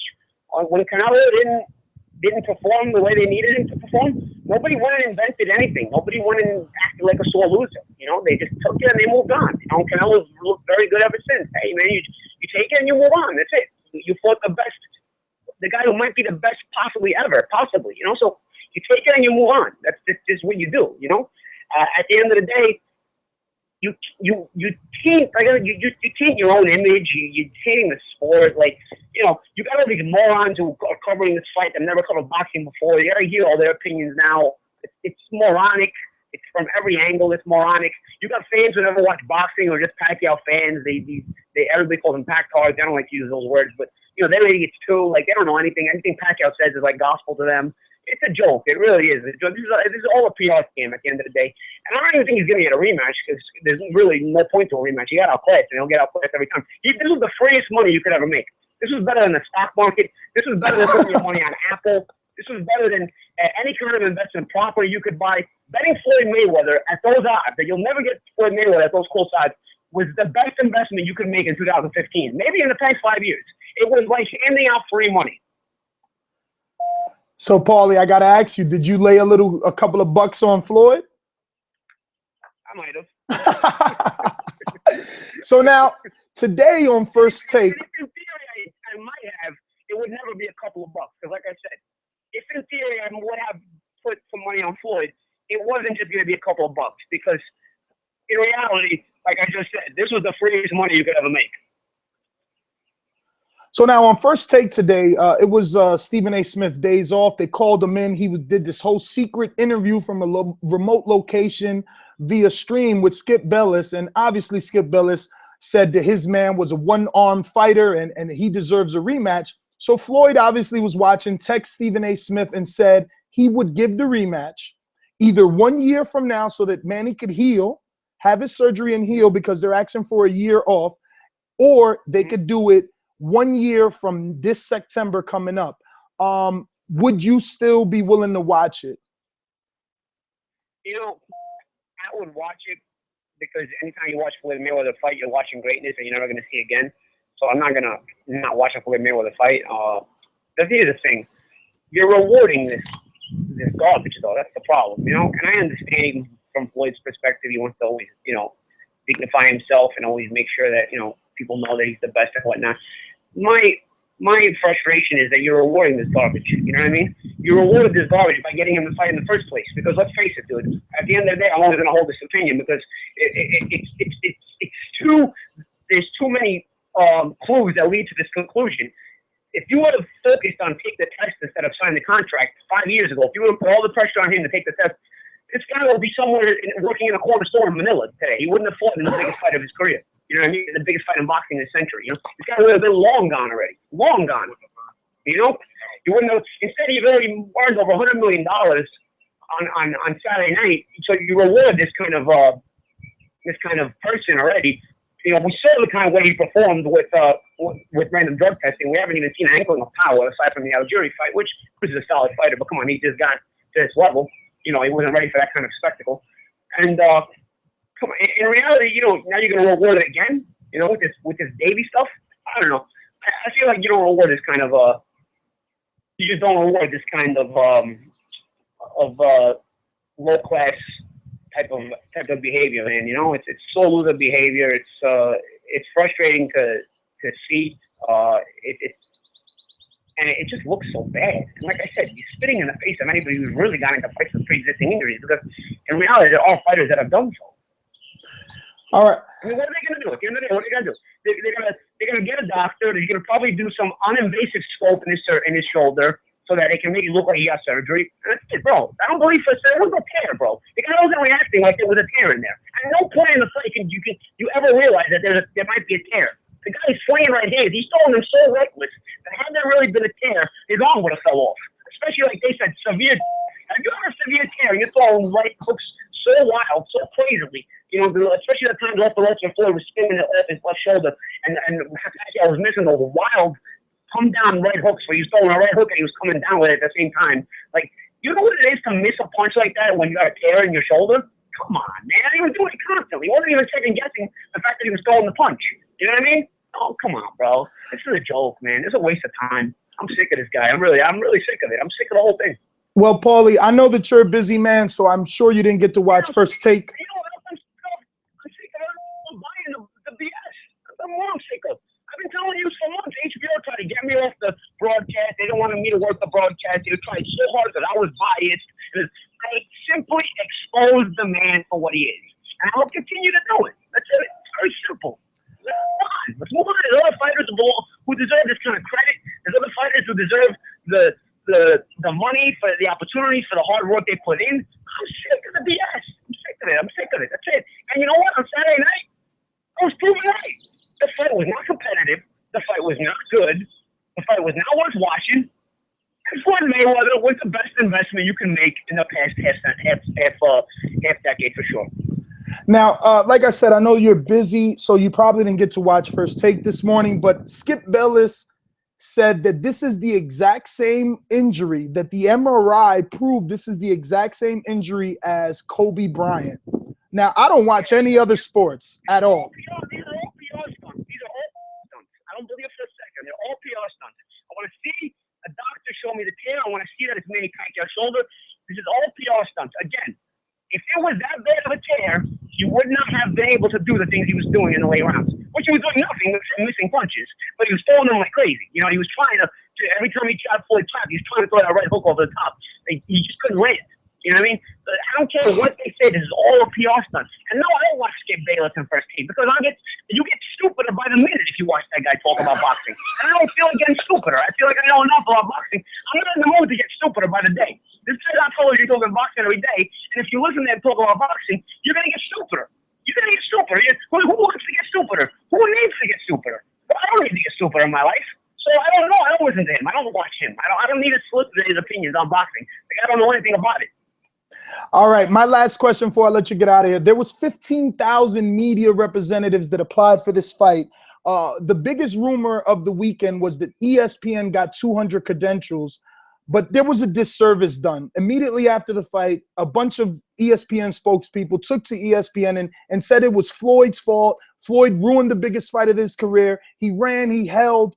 My thing is, I think this is the same exact performance of Floyd's last 10 years, 10 opponents, without any doubt in my mind. I've seen this song and dance over and over for the last 10 fights. So I'm not displeased with Mayweather's performance because he just did it versus Maidana. He did it versus Canelo and Guerrero and Mosley and et cetera, et cetera. He did nothing different Saturday night, in my opinion. But you as the fighter, do you feel he did do anything different? Do you feel that he did not go for the kill or he was less aggressive? Well, here's the thing. When you sit in the fight, it's not up to you to take the chance. It's up to the other guy to take the chances. But he doesn't know how to. He didn't know how to. You know, I didn't see any of the angles, any of the great footwork in Manny Pacquiao. I didn't see any of the things they were talking about that everybody pretended like he had. You know, I always never knew what people were watching when they watched Manny Pacquiao. The angles, the crazy punches, the this and that. Since he's been drug tested, I didn't see any of it. I didn't see any of it. I'm sorry. I didn't see any of it. And I stayed with it. I said, there's not going to be any angles in the fight. There's not going to be anything. You're not going to see anything special in the fight. The guy's got no angles. He just jumps around left and right. He doesn't even know why he's jumping around half the time. And then he beats, you know, guys who aren't on the Conor McGregor level because he can't fight those guys anymore since he's running them drug testing. So Floyd Mayweather was the first guy he fought since those days that's on that level. He was always going to get outclassed. I'm sorry. He was always going to get outclassed. So, and he did. He did. Floyd Mayweather barely broke a sweat doing it. And I feel like he did it on purpose. I feel like he said, you know what? I'm going to beat this guy that you guys crowned as the guy that's going to beat me. And you guys crowned as the guy that's going to take my all and went through this whole momentum about it. And I'm going to beat him and barely break a sweat doing it. I'm going to spit in all your faces by doing it this way. And that's exactly what he did. He barely broke a sweat beating this guy, outclassing this guy, making him look like a rank amateur. You know, it's a joke. It's a joke.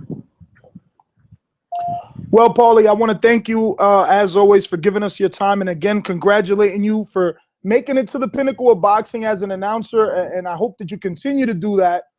I've seen you in the corner. I asked you a couple of months ago if you were going to ever train, and now I see you in the corner. And I just feel that you have definitely numerous doors open in boxing to do different things.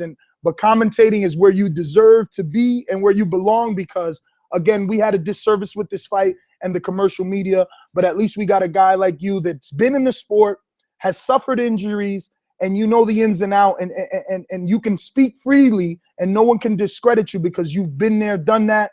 Paulie, thank you for your time. It's been awesome, and we appreciate you. It's a lot.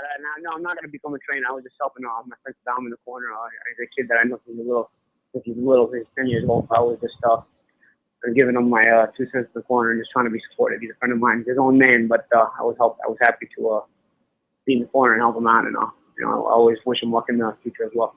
You gotta win your next fight, because you know all the hatred from this fight. They're gonna spew it over to your fight. So you got to take care of O'Connor. I intend to win. I'll be ready to fight, man. But, I don't really worry about the haters. I don't really worry about what anybody thinks. Ultimately, again, it's just ignorance. I know more about boxing than anybody I speak to, and I feel like I do that, and I know that, and I don't have to worry about what anybody else thinks about what I know about boxing. But I know it very well. And I know it sounds arrogant, but either you agree with me and know that I'm right, or you disagree with me and become stupider. It's very simple. I give you the option. I give you the option to learn and to teach you about this whole boxing. I give it to you raw, upfront. You don't want to listen to it. If you don't want to take it for the reality that it is, and you want to become stupider to it, it's fine. You want to stay naive to it, it's fine. I'll give it to you raw and cut. It's up to you to get educated enough. Well, that's how we love it here on the Boxing Voice, the voice of the people. And thank you again. I'm going to go ahead and get to some other callers, Paulie, but it's been a pleasure. All right. All the haters to be easy. Not to raise their blood pressure, because I'm not raising mine. I'm nice and chill. I'm about to go record my podcast now. All right, brother. Well, there you have it. Straight from Paulie Malignaggi, as you know, fighter. He just worked the corner with Saddam Ali, announcer, very knowledgeable. And now we have to take his prediction from 5 years, not with a grain of salt, but as fact, because he called it exactly the way it was. And for the haters, remember, he's trained by Eric Brown. He's been in that wild card gym for years, okay? Remember, when he won the title from Sinchenko, he was already in the wild card gym. Just think about how many years ago that was when he went over to Sinchenko's hometown. He's been in that wild card gym. Do not discredit what he says. I'm just saying. That's all I'm saying, right? All right, so let's see. We went to 404. We got to 623. We had to get back to 623. 623, what's up? Finish up, brother. All right, Ness, man. I'm just that was a great interview. I mean, you have to be objective. I'm not a Manny or for Mayweather fan. I'm a boxing fan. You got to be objective. Manny came out there with no heart, and that's what disappointed me. He just didn't give a shit. Him or Freddie Roach. And then for them to say, well, he was running. Look, a casual fan, a guy who's seen one Mayweather fight, expects Mayweather to do what he did on Saturday. The people who had no clue that Mayweather was going to do this have probably never even seen Mayweather fight. So, I mean, it was just complete bullshit. You know, Mayweather did what he had to do. This was all Manny's fault. It was all Manny's fault. So that's all I got to say. That's what people got to learn, man. If a guy's going to run, or move, whatever you want to call it, it's your responsibility to make the fight. It's your responsibility. And I don't know when the fuck these boxers are ever going to get it when they fight Floyd Mayweather. That's all I got. Thanks for showing us. All right, brother. Thank you for listening. Epic quote from Malignaggi. Betting on Floyd Mayweather against Manny Pacquiao was better than investing in Apple. Damn. You got to love that. You got to love that. Philadelphia, talk to me, 267.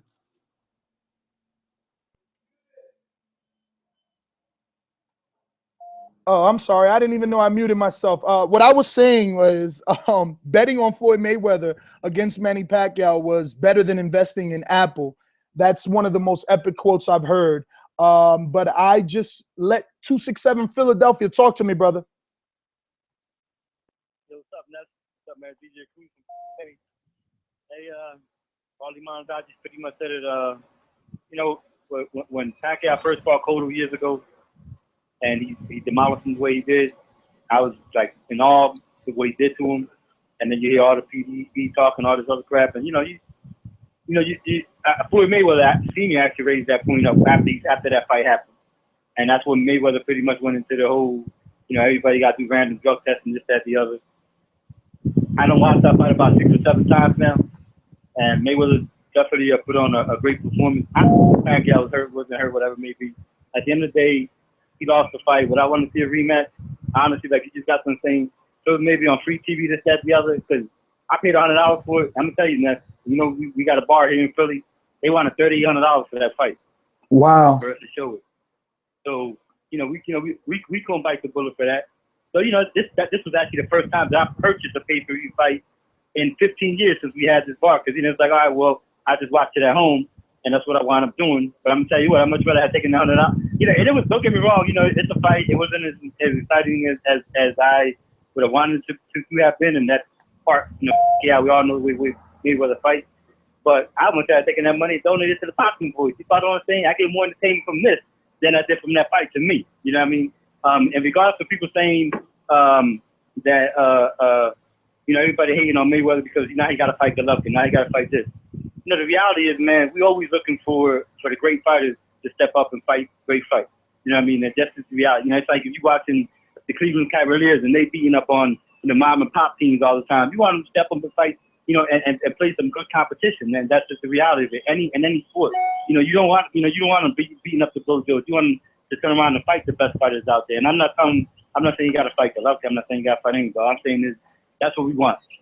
You know what I mean? So it's always on to the next great challenge. This challenge already came at Pacquiao, came up short. He probably come up short next time.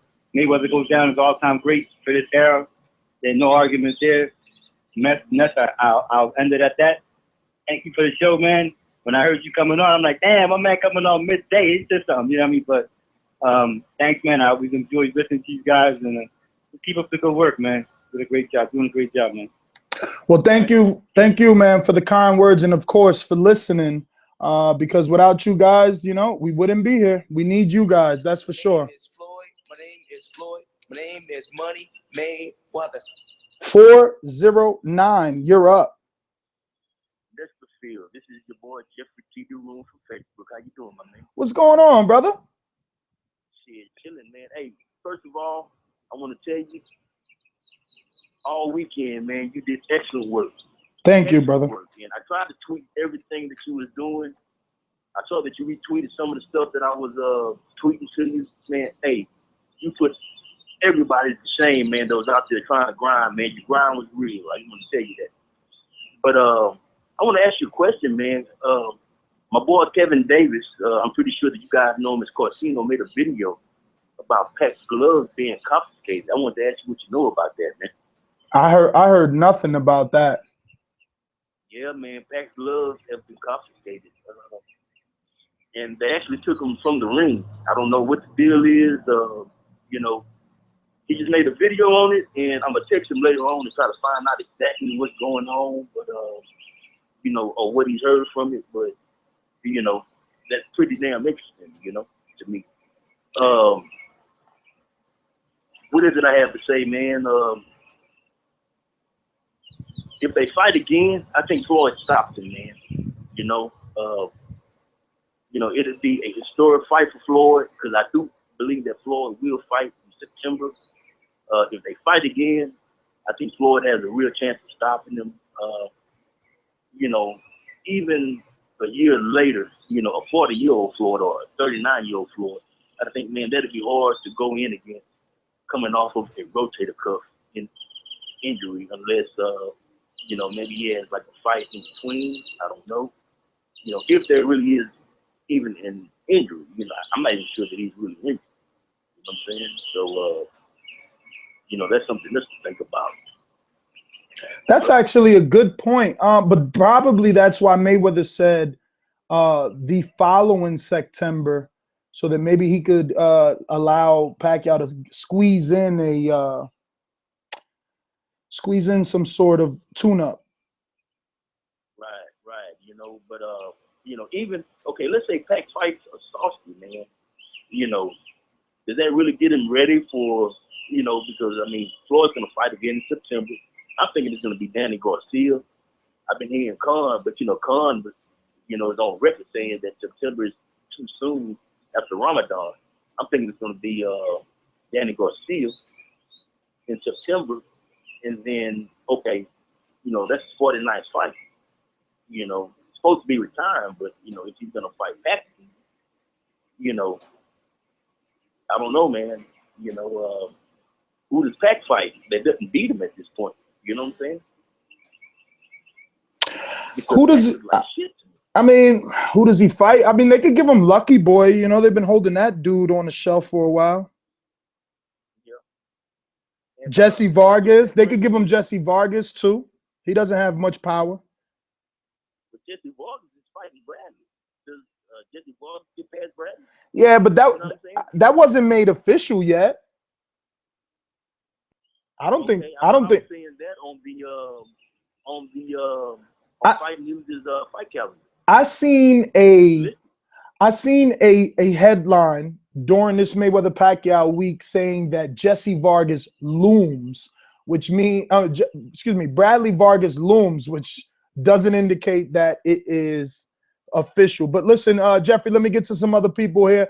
We're going to try and wrap this up. We got a bunch of callers, and I appreciate you guys. So guess what? I'm getting to every last one of you. 901, you're up. Yo, what up, guys? What up? Man, the best of times, the worst of times. We got the fight, but now we got to get all the bullshit. I thought the interview with Paulie was spot on, and it's awesome that we got to see the fight, but now you got to deal with all the excuses and everything going down. But like Paulie said, I think the excuse about the shoulder. I mean, you go back, you look at pictures. I watched the fight 3 times now. He would never favor in the shoulder. Like Paulie said, they never said anything in the corner about it. After the fight, he was raising his hands, climbing up on the turnbuckle, acting like he won. It's just, in other fights, when you see fighters get injured, they tend to favor it. You can usually pinpoint when they're hurt. I mean, go back to, Vitaly Klitschko when he fought Chris Bird earlier in his career. He was undefeated, working his way up to the big money fights, and he was beating Bird in the 10th round when he put on a stool because he tore the shoulder. And people saying, Vitaly Klitschko doesn't have heart. That's the same guy who fought Lennox Lewis life and death, looking like the Terminator with half his fucking face falling off. Manny didn't show anything to make people think he had an injury. And if you're really hurting that bad, why aren't you in the post-fight interview in the ring saying, it was a tough fight, but man, my shoulder's killing me. It was only after, in the post-fight interview, after he had time to talk to, Aram and everybody to kind of build that narrative. So yeah, I think everybody buying into this is, he's injured, we should do the rematch. Floyd blanked him, and I think he blanked him again in the rematch, no problem. Injury or not. And I've heard so many, I've had so many interactions with casual fans. So many people are saying, he's hurt, this, that. They wouldn't make up an injury, and he's going to have surgery. But you point everybody back to, all this can't happen in boxing. Look at Bermaine Stavern and Deontay Wilder. They came out after the fight. Bermaine didn't say anything in the post-fight interview and said, he was hospitalized. And he was hospitalized for a week. They said he was dehydrated. He was malnourished. His muscles were breaking down. I mean, give me a break. The guy got his ass beat by Deontay Wilder with a broken hand, mind you. And then they started, playing that narrative. Always hurt, we want a rematch. I mean, it's ridiculous, but I can understand if Floyd does give him the rematch. I think it's easier and make just as much money. So that's my piece. But to touch on the topic of the show, the funniest 2 quotes I've heard. The guy in my local bagel shop told me the judges were paid off. Mayweather had that much money, and nobody can beat him because he's always going to buy the judges. And then what was the other one that I heard that was so funny?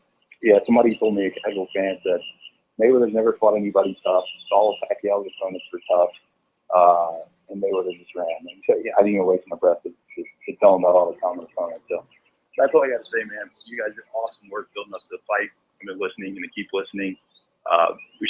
People definitely should pay you guys, because this is therapy for real boxing fans to air it all out and to hear other people's opinions. So, thank you guys, and keep up the good work.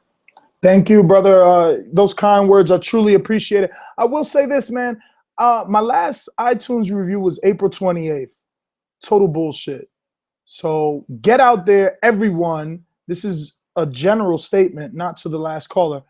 And drop a 5-star review. It's the only way, man. It's the only way for us to get noticed, and we need to be noticed. We need to be not on a different platform, because I'll be honest with you, like I've always been, I want to stay right here. I want to stay right here where no one can control me. But if I had a studio, imagine Paulie coming to the studio, how much bigger that would be. And the fighters that we could get live on studio, and it, kind of Jim Lampley-ish, Bill Maher, First Take-ish, without the fucking suits, real people. talking real things about real boxing, real knowledge, not guys that say that their pick went into the fight a one-armed man. We eat crow over here. We're grown men. You guys call in and you make your picks, and Sunday is crow day and you eat your crow. Why can't Skip Bayless do it? Why he's not wearing a TMT hat? Come on. It's just bullshit. But these are the people that are picked to tell the casual fans who just watched the fight Saturday night that don't know how to register what they seen. They don't know how to register greatness. They don't know how to compute the fact that Mayweather didn't even use his most biggest defensive weapon, which is the shoulder roll. He beat Manny without a shoulder roll, guys. And you're calling it boring. I mean, I call that tactful. He confused them. They had numerous sparring partners. Freddie was quoted numerous times saying, we got a guy that does the shoulder roll pretty well. He's doing good. Manny's going to be able to kill that. Yeah, he killed it all right. 613, you're up. 613. Hello. Yes, sir. Hello. Yes, sir. I had the one that hung up on myself earlier. No problem, brother.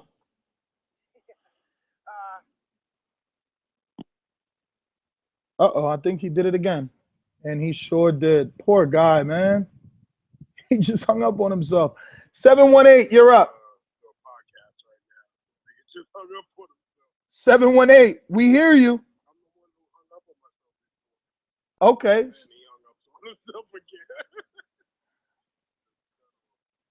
Brother, we hear you, 718. Yeah, we hear you and how you're clowning the last guy that hung up. So I had to clown him, man. Okay. So talk to me, brother. Talk to me. Paul, what up, man? I'm chilling, bro. Yo, I'm glad you had another spontaneous show, man. I see you out in Vegas, fucking working, man. You working, man. Gotta commend you on that. Thank you, brother. Yeah, I like the Paulie Malignaggi on, by the way, and that interview was fucking awesome, man. The man said betting on Floyd is better than taking Apple stock. You know, it's classic. I don't see why everybody's so mad. You know what I mean? I just read the tweets by Michelle Beadle and all of that, and she's sitting there hating on Triple H now. Like it doesn't matter who it is. She's going to basically spew her hate at these people just because they associate themselves with. Well, I want to ask you a question. On tonight's fight game that airs at 7 p.m. So HBO, you're welcome for the free publicity. Is she gonna bring up Max Kellerman and Jim Lampley's checkered past? I highly doubt it. So let's leave Michelle Beadle wherever she's at.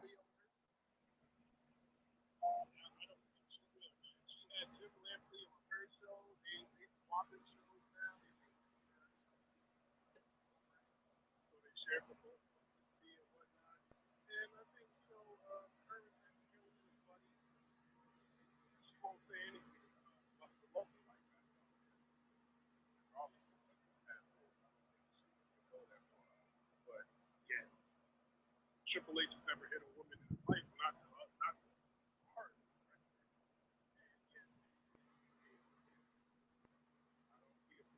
She's just going to keep, being running in circles. Who associate themselves with me. It's really, really childish. But what I didn't like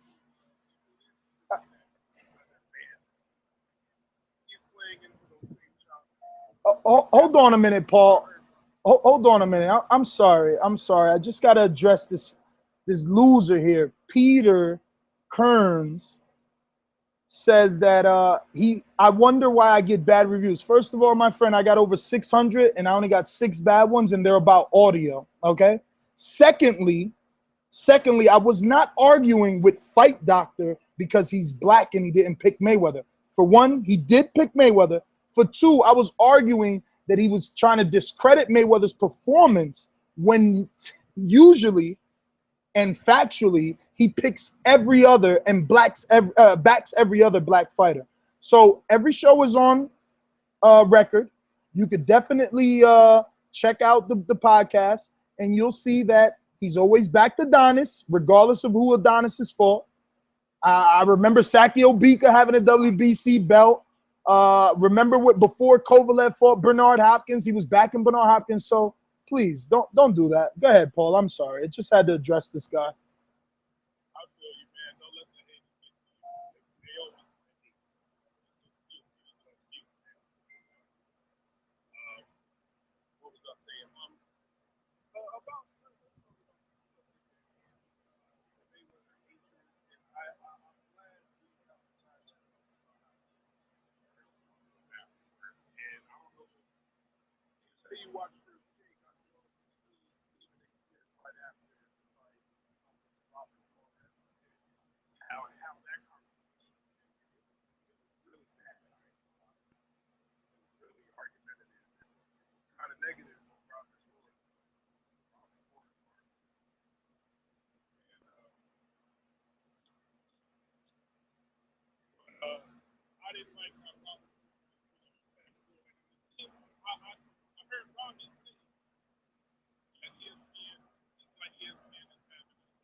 Have to understand and know that everybody doesn't like it.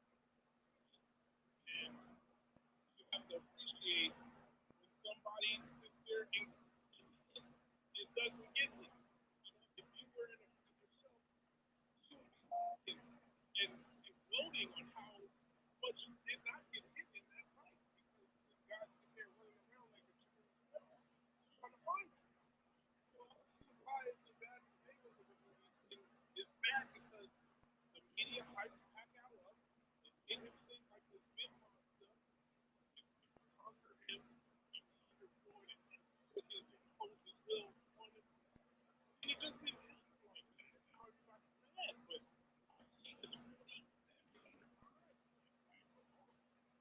yeah. Madonna, hello, everybody.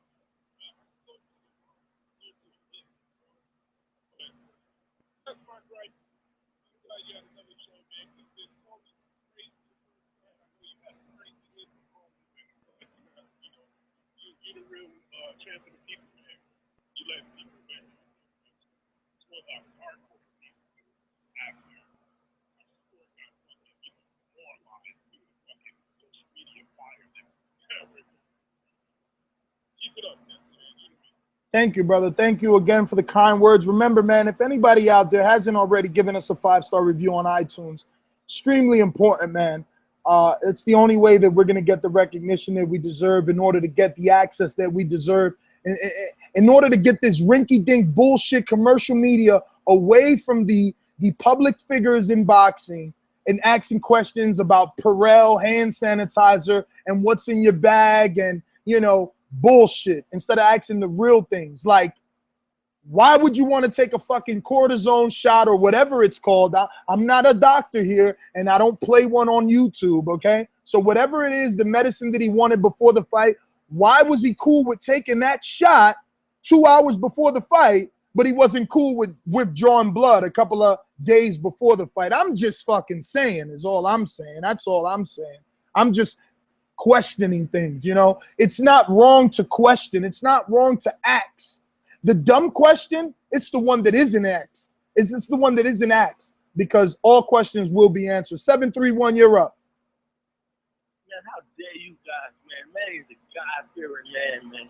Manny's a good man. He went in that fight injured, man, and he knew he could beat Floyd Mayweather, man. He knew he could, so he went in there with a freaking injury, man, and he laid it on the line like a warrior. And all you guys hating, man, I don't get it, man. Like, he knew he could beat him, man, and he felt he beat him. I felt he beat him.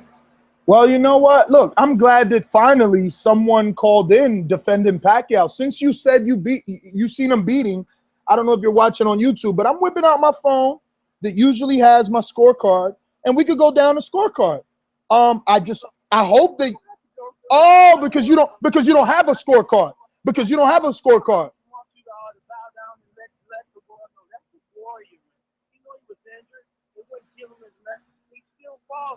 So you don't. So let's just be clear. You don't want to bring up the scorecard because you didn't score the fight, did you? Be honest. Listen. We won't ban you. We won't ban you here. We won't ban you here. We love you. We love you regardless. I'm trolling you. Oh, okay.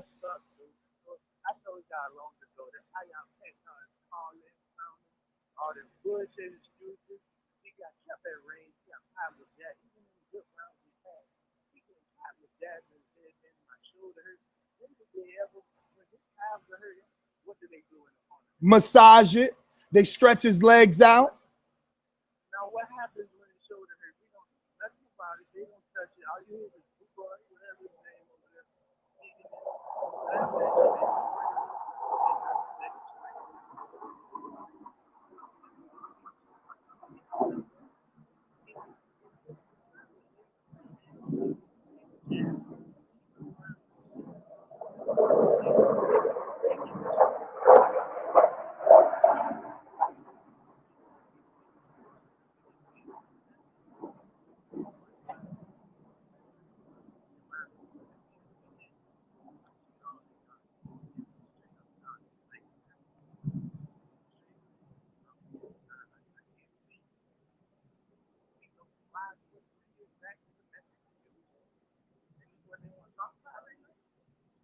Everybody asks for. I'm not no hockey fan. I don't care. Undefeated versus undefeated man play each other in 10 years. I'm not watching no fucking hockey. I'm not watching this. So why you want somebody to find your match? Like, see, I don't know. You just set the limit of what's happening and what's not happening. And the fans come back and say, oh, I don't like it. You didn't like this shit in the first place. So why you big for it coming to watch shit you don't like? I wouldn't do that. That's a great analogy, dude. Like, I don't watch boxing, basketball, baseball, football, hockey, fucking ping pong, tennis, pool, none of that garbage. And if I ever sat through it because my casual friends or my acquaintances, you know, I visit them and they had it on, I wouldn't complain about something I have no fucking knowledge about. And that's exactly what took place this weekend. But listen, 731, thank you for calling in, brother. I'm going to get to some other callers here. We got a jam-packed show on a spontaneous show. And all I can do is thank you guys for always coming out whenever we go live, man. That's why it's very crucial that you head on over to Blog Talk. You follow us there, and you go into your email preferences, and you make sure that you select you receive an email whenever we schedule a show because you don't want to miss what goes down here. You might get a special treat like Paulie Malignaggi, and one day you'll get Floyd. You'll see.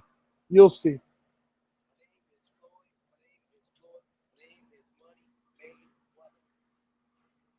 Five 559, you're up. What's going on?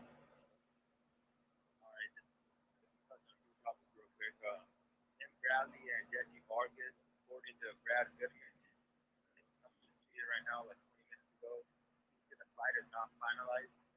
Like it's looking likely. Another thing with Amir Khan, he said he can't fight in September. He can't. But Virgil Hunter did something interesting. He said he heard from inside sources that Floyd's not fighting until November, December, and the only reason Floyd wouldn't fight until November, December is to fight Amir Khan, right? Amir Khan can't fight in September, so why else would Floyd fight that late? So I think that is the likely fight. Man, that was that Al Heyman, after Floyd leaves, that he wants to be a Khan to be his new star. I'm not even sure that's just possible. Amir Khan doesn't have that kind of fan base. You see that ever happening? No, I don't see that happening. I mean, what, the Khan fight? I think the Khan fight could happen. Now, who else is Floyd going to fight? No, I mean, look, that's the only fight that's going to happen. Let's be real. He's not going to fight Keith Thurman. Probably maybe, but still, why? If you could fight Keith Thurman in September, why you don't fight in November, December? It is Amir Khan. Amir Khan is a little bigger name than Keith Thurman, I guess.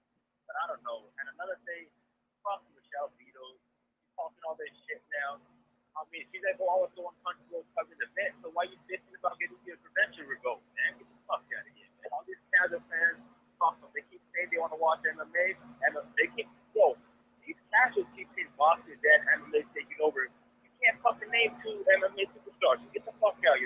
star is Ronda Rousey, and we know that shit ain't gonna last long. Another star, John Jones, is a crackhead. Anderson Silva, your fucking legend, got tested positive before different steroids, and man, fuck that anyway. That's why I don't want boxing being a mainstream sport, man. Let's just keep it with us. We know what the fuck we're doing. We know what we're seeing. These guys pay $100 and they're like, oh, Mayweather is boring. Okay, have you ever seen Mayweather fight? This is a typical Mayweather fight. This has been at welterweight. The only exciting fight he has, like if you're going to ask him, Travis Cotto, Madonna, what else would you say? How they, right? Yeah, I mean, are you asking who did better? No, it's exciting fight, right? Action packed. Those are the only two. Madonna won and Cotto, right? Since he's been a welterweight. Yeah, unless you want to give Shane Mosley credit for those first, 2 to 3 rounds? No. But that wasn't exciting. The only reason those fights are exciting because Cotto and Madonna brought it to Floyd, man. They made Floyd fight. They took it to him.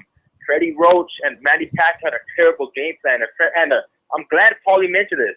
If you watch the fight, man, this guy's throwing the right hook, no problem. When he hurt Floyd with the left in the 4th round, he went to the body. He threw 5-6 hooks with the right hand.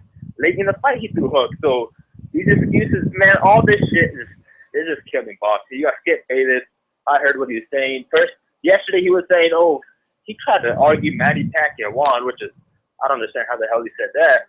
And then today saying, oh, he had torn rotator cuff. Look, I'm not doubting he had an injury, but there's no fucking way it was torn when you fought, man. How do you throw right hooks? With a torn rotator cuff, you can't even lift your arm, man. This is just bullshit. The only reason I could see a rematch happening a year when Floyd said that is because he'll be out of the Showtime contract. And by then, maybe, instead of having to split HBO Showtime, maybe they could fight on HBO strictly, maybe on a PBC card. But come on, man. By then, do you honestly think Manny Pacquiao is going to be the same fighter if he's out for another year? He's only going to get worse. This fight happened, whatever. Let's move on, man. Let's get all these casuals the fuck out of here. This is our sport. We support it every single week. These guys watch one event every 5 years and they're talking shit, man. Fuck them. That's all I got to say. All right, brother. Well, thank you for calling in. Listen, everybody listening out there on the YouTube world, press that like button. And also, the sound isn't going to be as great as it is when I'm in the studios. This is obvious, okay, fellas? There's not much that I can do. We're trying here to, make it as audible as possible. But again, you need necessary equipment to make that possible.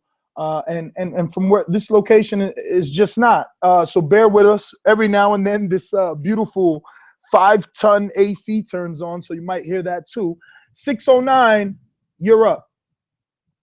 Yo, what's good? What up? What up? Talk to me. Hello. Yes. Yeah, what's good? What's good, Ness? I just wanted to piggyback off what the last two callers said, especially the one before the last one. For people like me, a real true boxing fan, when I try to talk to my friends about boxing, it's like I'm in a crowded room screaming my head off and nobody can hear me. It's like I'm speaking another language. And then when I listen to y'all talk, y'all knowledgeable, y'all know what y'all talking about. You know what I mean? And it's really good for people like me. And I just want to give y'all props for that, first and foremost. And secondly, maybe y'all can't say it because y'all got to be clearly correct or whatever, but, they just hating on Floyd because he's black, man. I'm sorry. I don't want to sound like the angry black man. That's just real, man. You know what I mean? How they going to bring up the domestic violence and how they just hating on him like it was on him to make the fight. You know what I mean? That's just crazy. If he's running, cut the ring off. It's simple as that. You motherfuckers is crazy. Excuse my language, but you know what I mean? I just hate it. You know what I mean? He's great. You know what I mean? Just sit back and give that man his props. He's great. You know what I mean? Because if he was some other nationality, he'd be around here tooting horns and lighting fires for him, man. And that's all I have to say. And keep doing what y'all doing and keep repping for the real boxing fans. Casual fans, they're in the fucking way, man. You know what I mean? They're in the way.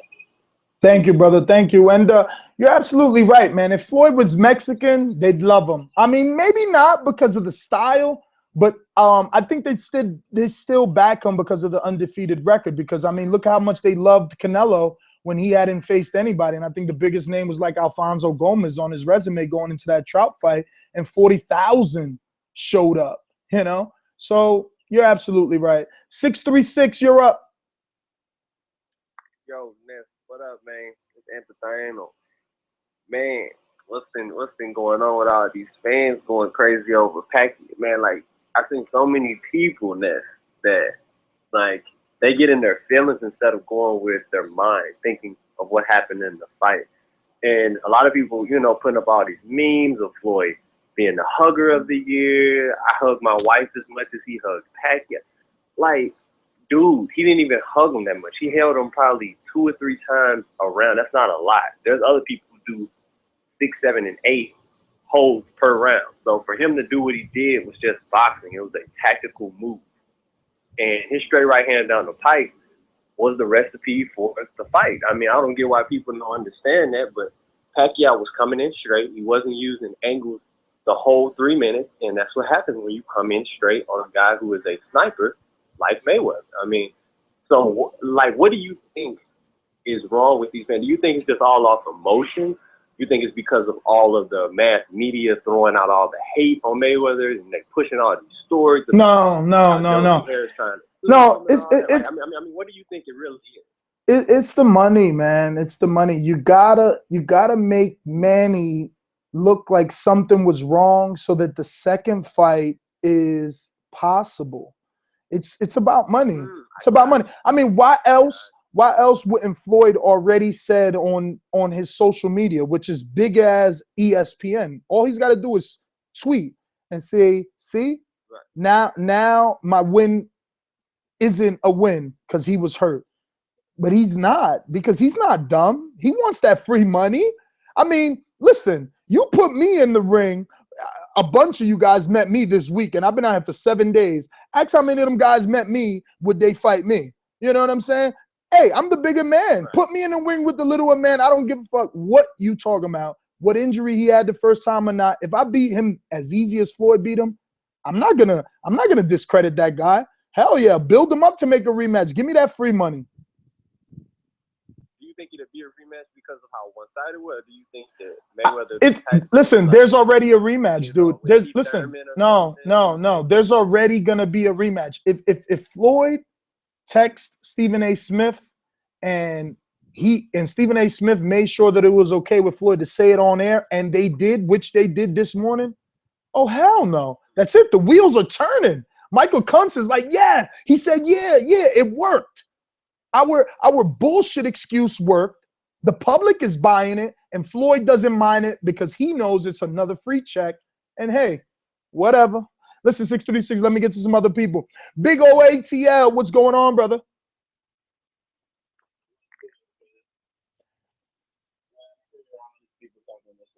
Talk a little bit louder, ATL, because you know we don't got our regular equipment out here. We got to make it loud enough for YouTube to hear you. Can you hear me now? Yes. All right. Yeah, man. I was just listening, man. I heard I managed to catch Paulie, man. Paulie was going hard as usual, man. I just think, man, really, Floyd beat the dude in like 3rd gear, man. When I looked at it, I thought he was kind of carrying him a little bit, man. You know, so maybe they will make a rematch, I guess. I mean, I don't want to see it again. I know Floyd. I always said Floyd was going to dominate the boy, man. It's 2 totally different levels. There's 2 totally different levels. And, you know, if you strip past Pete B, it goes back to being the guy that nobody ever talked about being great, you know? And I was telling people, he's close to the ghost Guerrero who got shit on than he is Floyd. I mean, if you look at their 2 performances, they were pretty damn each other. I mean, I didn't see nothing that was really great, really. I mean, he looked like just a guy. I mean, I'm not saying he can't fight, but being able to fight and being Floyd Mayweather is 2 totally different things, man. You know, and I'm just saying, like, if they say he was fighting of the decade and Floyd beat him in 3rd gear, basically dominated him, what does that make Floyd, man? I mean, like, why y'all mad when he said he's the best? I mean, don't he gotta be the best? He beat the dude easy. Well, ATL, check out this breaking news. TMZ is reporting that Manny Pacquiao and his fight promoters have been hit with a class action lawsuit by people who claim he screwed fans. pay-per-view buyers and gamblers out of serious money by not disclosing his shoulder injury before the Mayweather fight. TMZ Sports has obtained the lawsuit filed in a federal court in Nevada in which Stephanie Vanell and Cami Rabarin are suing on behalf of a class that feel cheated. They need to contact me and see if I feel cheated, because I don't feel cheated because I knew that this fight would look this way, but I feel cheated that he's trying to make an excuse at this point. Well, nobody. Oh my God. In the chat, I always thought Mangraful was a troll, but I mean, this proves it. He had Manny winning round 3, 4, 6, 7, and 10. Oh my God. And that's still not a win. I mean, they plan on the average person being stupid, man. If you believe this dude's shoulder was hurt that bad, the way he was winging hooks like Paulie said, I mean, then you believe the whole Manny Pacquiao story, man. You believe that he moved up, and all of a sudden he's walking down bigger men, hurting them, bashing their face up, never getting tired. The dude threw 400 punches, man. How can you go from throwing 1,000 to 400? I mean, I don't give a damn if Floyd was running around the ring like you saying both. Come on, man. Like that. Who does that make sense to? You call Floyd clean.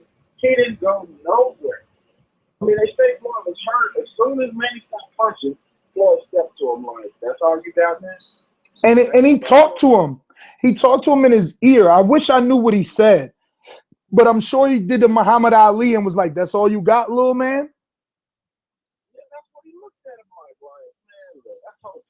Floyd bossed up on that dude at the Miami Heat game. The fight was over, man, right then and there. You saw who the boss was, man. This ain't hard, man. And yeah, Pacquiao, if anybody believe that dude, that fake shoulder injury, he's trying to get a shot right before the fight, that dude's a cheater, man. He's always been a cheater. They're probably trying to mask some type of steroid that was on. Only thing Randy Teston did was, man, he couldn't take as much as he was taking. That's all. I mean, this guy is a joke. I mean, it's always been a joke. Well, hold on. Let's not go that far, because he'll still beat up a lot of welterweights underneath Floyd. Oh, did he? Oh, random testing that? When? Name one. Brandon Rios, Chris Algieri, both of them had testing. Timothy Bradley had testing. No, they did not. Pacquiao was going. They said, Wada over in the Philippines. He never submitted to random testing, dude. Never. Well, WADA and USADA and VADA are all random testings, ATL. Man, no, they're not. The dude was training in the Philippines. They don't even have an agency over there to collect, man. But that doesn't mean they can't send someone to pick up the specimen. Okay, so let me ask you this. My man, yeah, you been to the Philippines, man? Hell no. It's dirt poor. My man is over there about to be credited. Do you really trust that they're testing him? Or that's all he got over there is Pacquiao? Well, okay, ATL. Well, we can do it like this, to be fair. Because you're like, he's a congressman and he has all this pool in the Philippines, well, maybe we can't trust that the testing was official, but we can't trust that it wasn't either. You can't just say that it wasn't. I can. Why he threw 400? But ATL, you're a Floyd fan. You know why he threw 400 punches, because that jab was in his face and that counter right hand was there every time he threw a right jab. Every time Floyd came over the top. That dude walked through a busted eardrum with Toto like it was nothing. Like, I got two of them, plus the other. I mean, come on, man. That dude turned a Floyd jab. I'm not saying he was going to win. He was never going to win. Why was he tired, man? Why wasn't he getting on any punches? Frustration, man. Frustration. When you can't do what you want to do, you get frustrated. Man, let me tell you. It's the reason why we never saw somebody in the history of boxing do what he did in 18 months. Never. I'm just going to keep it real, man. It's the reason why the dude, only thing that didn't shrink on the dude was his head, man. ATL, let me get to some other people. I got a flight to catch, and I got to get to these other calls before I run out of this apartment. And I am really pushing it here. I don't want to miss this flight because I'm ready to go home. But let me get to some other callers. All right. All right. 213. Make it quick, baby. I got a flight to catch. 213. Talk to me. Yo. I hear you, brother. All you got to do is talk. Yo, it's me, Black Ski Mask Joe. How you doing, man? Been a long time. Yes, it has, my friend. Yes, it has. Man, first of all, I want to say fuck Manny Pacquiao, fuck Freddie Roach, fuck Bayless, man, all these motherfucking cockroaches, dog. They need to all fucking get in Freddie Roach's whip and hopefully get in a fucking nasty car accident because Freddie Roach is swerving into oncoming traffic with his Parkinson's. Whoa, brother, chill out. You want to wish death on him for $100? Damn.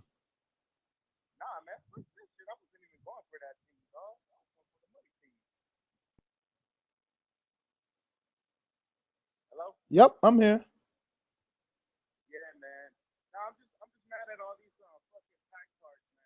Like, even my own family, I was the only motherfucker in my house that was going for Floyd Mayweather. And then not only that, but you know, I had friends that came over, Mexican friends, everybody was hating him because one, he's a black dude. Two, either he has a lot of money.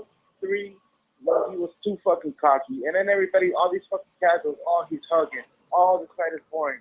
Man, everybody needs to fucking bow down to fucking Floyd Mayweather. He doesn't owe nobody nothing. He did what the fuck he had to do. He got the victory, and that's how we do it, baby. CNT, CBE, fucking the boxing boys, man, all you fucking cocksuckers need to fucking bow down. All right, Black Ski Mask Joe, man, releasing his frustrations. Let me get to this next caller here. My name is Floyd. My name is Floyd. My name is Money Mayweather. What up, Esther? Just getting off work, man. Sorry, my phone was tripping. I was going in out of queue. Hey, I just want to make like a couple of points very, very, very briefly. First thing is, like, the best point I've heard about the fight, I think only Rob Holmes said it on the Coalition the other day. If I go fucking to the movies and watch fucking Avengers 1 and I fucking can't stand it and it's the worst movie I've ever seen, I don't go back and watch Avengers fucking 9, 10, 11, and 12 and I keep complaining about it. If you've seen Floyd Mayweather fight and you don't fucking like it and you keep on paying the money to watch the fight, you're a fucking idiot. Period. End of story. Second, who's the kid that calls and he always leaves off the show a lot? I think he's from Arizona. Who is that kid? That he leaves off the show? He's on the show first a lot. He was just on a little while ago. Anyways, I was just going to say, I agree with him. I don't want to fucking speak to any more casuals. I don't want to see any more fucking casuals on fucking TV talking about boxing. We don't need them. It makes me sick. I can't believe the amount of racism from casuals on fucking social media. Both sides. Not just Pacquiao fans, both sides. It's just sick, man. And you're not going to convert these people. We don't need them in the sport. And if you're listening and you're a casual, fuck you. I'm out, man. All right, Mark. Man, look at that. Mark was on for 2 hours, dropped off, waited like another 40 minutes. Short and sweet, man. Thank you for calling in, Mark, and for being a long-time listener. New York City, 347. We got two of you, so 347-733. Talk to me. What was good, man? It's your boy Mike from Brooklyn. First time call was good. I'm gonna say something really quick. I mean, Freddie Roach is the worst big-time trainer out there. I don't care if he's a 7-time trainer of the year. There was many years that he shouldn't deserve it, like this past year, the year before.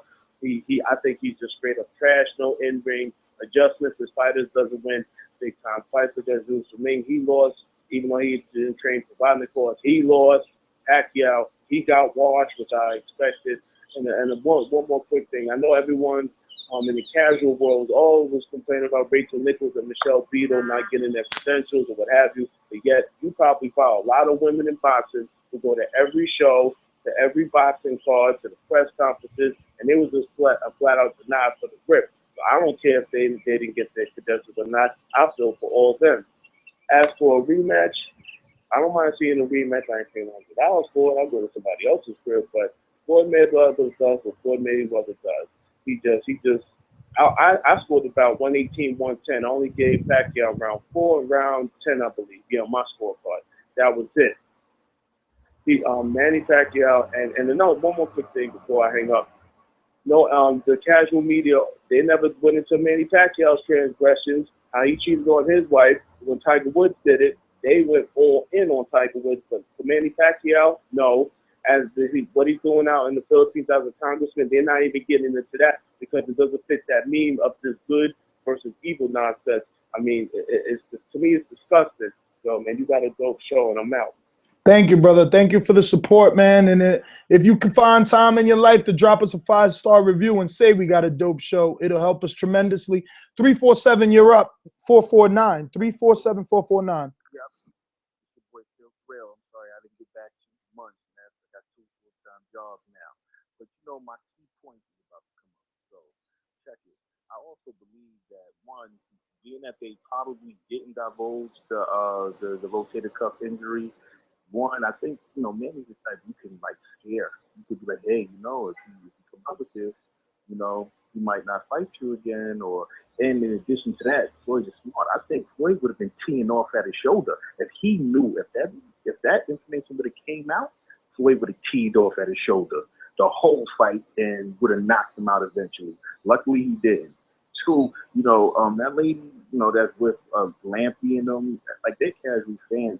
I think she's just eye candy. So guys, just don't get mad that much. She's just eye candy. She don't know what she's talking about. We could quiz her and she'll probably crumble. 3, I don't think Floyd wants to turn to hundreds of millions. So, and plus I think he's gonna take the rematch and validate his win. Hundreds of millions, validate the win, plus go for 50-0. No brainer. 4, I think you need to quit your day job when it comes to talking about boxing. You try to disillusion us into believing that he had 7-5 Yanni. Listen, I don't know on what planet that would have made sense, but it definitely ain't flying on Earth with people that know. See, the thing is, I put on gloves myself. I spar people in the hood all the time.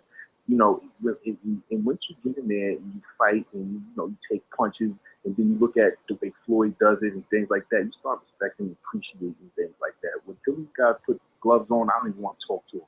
Just like the previous caller said, the second fight to break Marciano's record, that's going to be big. So I'm gonna pay my $100. Next, I went to the fashion store. I put on the fashion shoes, the shirt. I had the damn pants. This is an event for me and my people. So if they do it again, I'm there. And death to all the casual fans. Box Voice is #1. Thank you, brother. Thank you. I will say he said something that sparked a memory for me, right? He said he had respect for the fighter after putting on the gloves. And, obviously we've all put on gloves. We've all done it on different levels. What I will say is I had the opportunity to go watch Sean Porter train yesterday. And I'm still in Vegas, dude. And it's like 91 degrees out here. And this dude was running 200s forever. And then after that, he went home, rested, and was back at the gym, working on technique and footwork and things. I couldn't even see myself. First of all, that running would have been out the door. Now, obviously, if you're a fighter, you got to run for stamina, but I'm not doing all that running he was doing in that hot-ass sun. So I got a tremendous amount of respect for all fighters, no matter what I might say. I say things sometimes in the heat of the moment, but it is what it is. These guys, they go out there and put their life on the lines, and I respect that. 901, you're up. Did we get to you? 901. 901. All right. 847. 847. Fight Doctor, what up? You calling from your cheapest phone, man. I remember this number. This is actually my most expensive phone. Okay. Wait, hold on a second. Hold on. Yeah, man. What's up with the midday show? You got to give a brother some time to get off from work. You know what I'm saying? I'm at the job over here putting together data networks and wireless networks and everything. And here it is. I found out you having a midday show. You didn't even tell the brother. What's up with that? Man, it was the Stephen A. Smith and Skip Bayless show that sparked this the fuel for the fire, man. I mean, you know, Skip Bayless is just acting as if Pacquiao was a one-handed man. And you know, I took the liberty of contacting Paulie because he's a fighter and he's been through these things. And even Kendall Holt is on Twitter right now saying it's got about 25 retweets that there's no way in hell anyone with a torn rotator cuff could throw that many punches. These are fighters saying it. So I just want to give my listeners the truth, because casual commercial media is doing a poor job of educating our friends in the boxing community. Right. So allegedly the story is he injured his shoulder in the third round. But now if you go back and you look at Well, that's the funny thing. That's the funny thing, Fight Doctor. Check how weird that sounds, right? He injured it in the third round, but then they also say he injured it a month before the fight. Right. So which is it? Okay. So yeah. So I've heard different stories of the injury. First it was 2 weeks, then it was 2.5 weeks, then it was, according to Bob Arum, 3 weeks prior to the fight. Now you're telling me 1 month prior to the fight, and supposedly the story is he went to see a specialist. Specialist said, okay, well, if he, you know, takes his vitamins and says his prayers and does his therapy, he'll be okay for fight night. Okay. So then here comes the day before the fight, and they have to sign or whatever paperwork the Nevada State Athletic Commission requires, and it asks specifically if, you know, there's an injury to that part of the body, and they say no. Okay, so then the next day, the night of the fight, 2 hours before they're supposed to get in the ring, as a matter of fact, now all of a sudden they want some type of xylocaine or lidocaine shot or whatever it was. Yeah. For Pacquiao's shoulder, whatever it was. Okay, and then the commissioner's like, okay, well, you know, you didn't tell us about this injury. Now you're changing your story. So, you know, what the hell is really going on? Okay, listen, man. Listen, we should have expected this from the beginning, because Arum is the shadiest person in boxing by far. Mr. Yesterday I was lying, today I'm telling the truth. You can't believe anything that Arum says, and by extension Pacquiao too, because you have to wonder, you know, knowing as shady as Bob Arum is, why would Pacquiao continue to do business with a man who, first of all, is cheating him, okay? And I know Pacquiao knows that Arum is cheating him. And a man who is an admitted liar. And you re-sign up for this man, to do business with this man? Now we see it's apples, it's birds of a feather, okay? Pacquiao is just as much of a snake, just as much of a two-faced, fork-tongued devil as is Arum. So this whole excuse about the shoulder and all that crap, no. You got your ass whooped, okay? Take your loss like a man, go back to the Philippines, be the president, and shut up, okay? Best thing Pacquiao can do is take his $80 million and retire. Well, Fight Doctor, let me get to these last few calls. I got to catch a flight, and you guys are about to make me miss it. 901, you're up. What's up, Kimbo? What up, Kinfolk? Man, you dropped off like 2 times today. Yeah, man, I don't know what's going on with this goddamn phone. Look here. Man, I just got off work. The latest excuse, this dude telling me I'm getting off the work, walking to the parking lot to pick my truck up, and this nigga said that it's breaking news that the scorecards are wrong and the scorecards was backwards, and it's supposed to be Pacquiao on the scorecards winning 118 to 1. I said, really, dog? I said, really? And he tried to show me on his phone that, I said, you can't believe everything you're hearing on the internet, dog. But he actually, and I ain't even a Floyd fan, you know that. Well, I'm just saying, man. I mean, he got his ass whooped, dog. But I'm just sick of the excuses, man. God, leave. But when he told me that, he said it's breaking news that they had switched the cards. I'm like, come on, dog. Really? You believe that? They pulling at strings, man. They pulling at strings, Kinfolk. You know it, man. That's all that's what shit. Catch him. Hey, I meant that you got. That's about a 6-hour flight you got, don't it? Hell yeah, I hate it. Let me look for this. Yeah, because I went there. Hold on a minute. 832. Yeah. You haven't even pressed 1. Let me make sure this is him. Hassan, is this you? Hassan. Yeah. How could you be texting me and tweeting me all this time and you never press 1, my friend?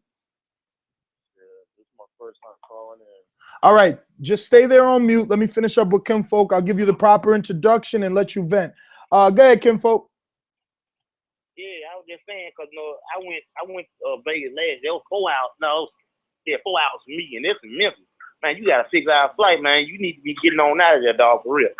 Yeah, I know, man. I gotta go.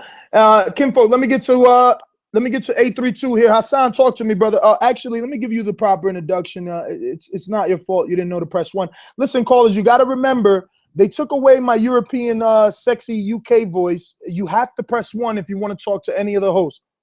Ladies and gentlemen, making his professional debut, he is Black James Bond.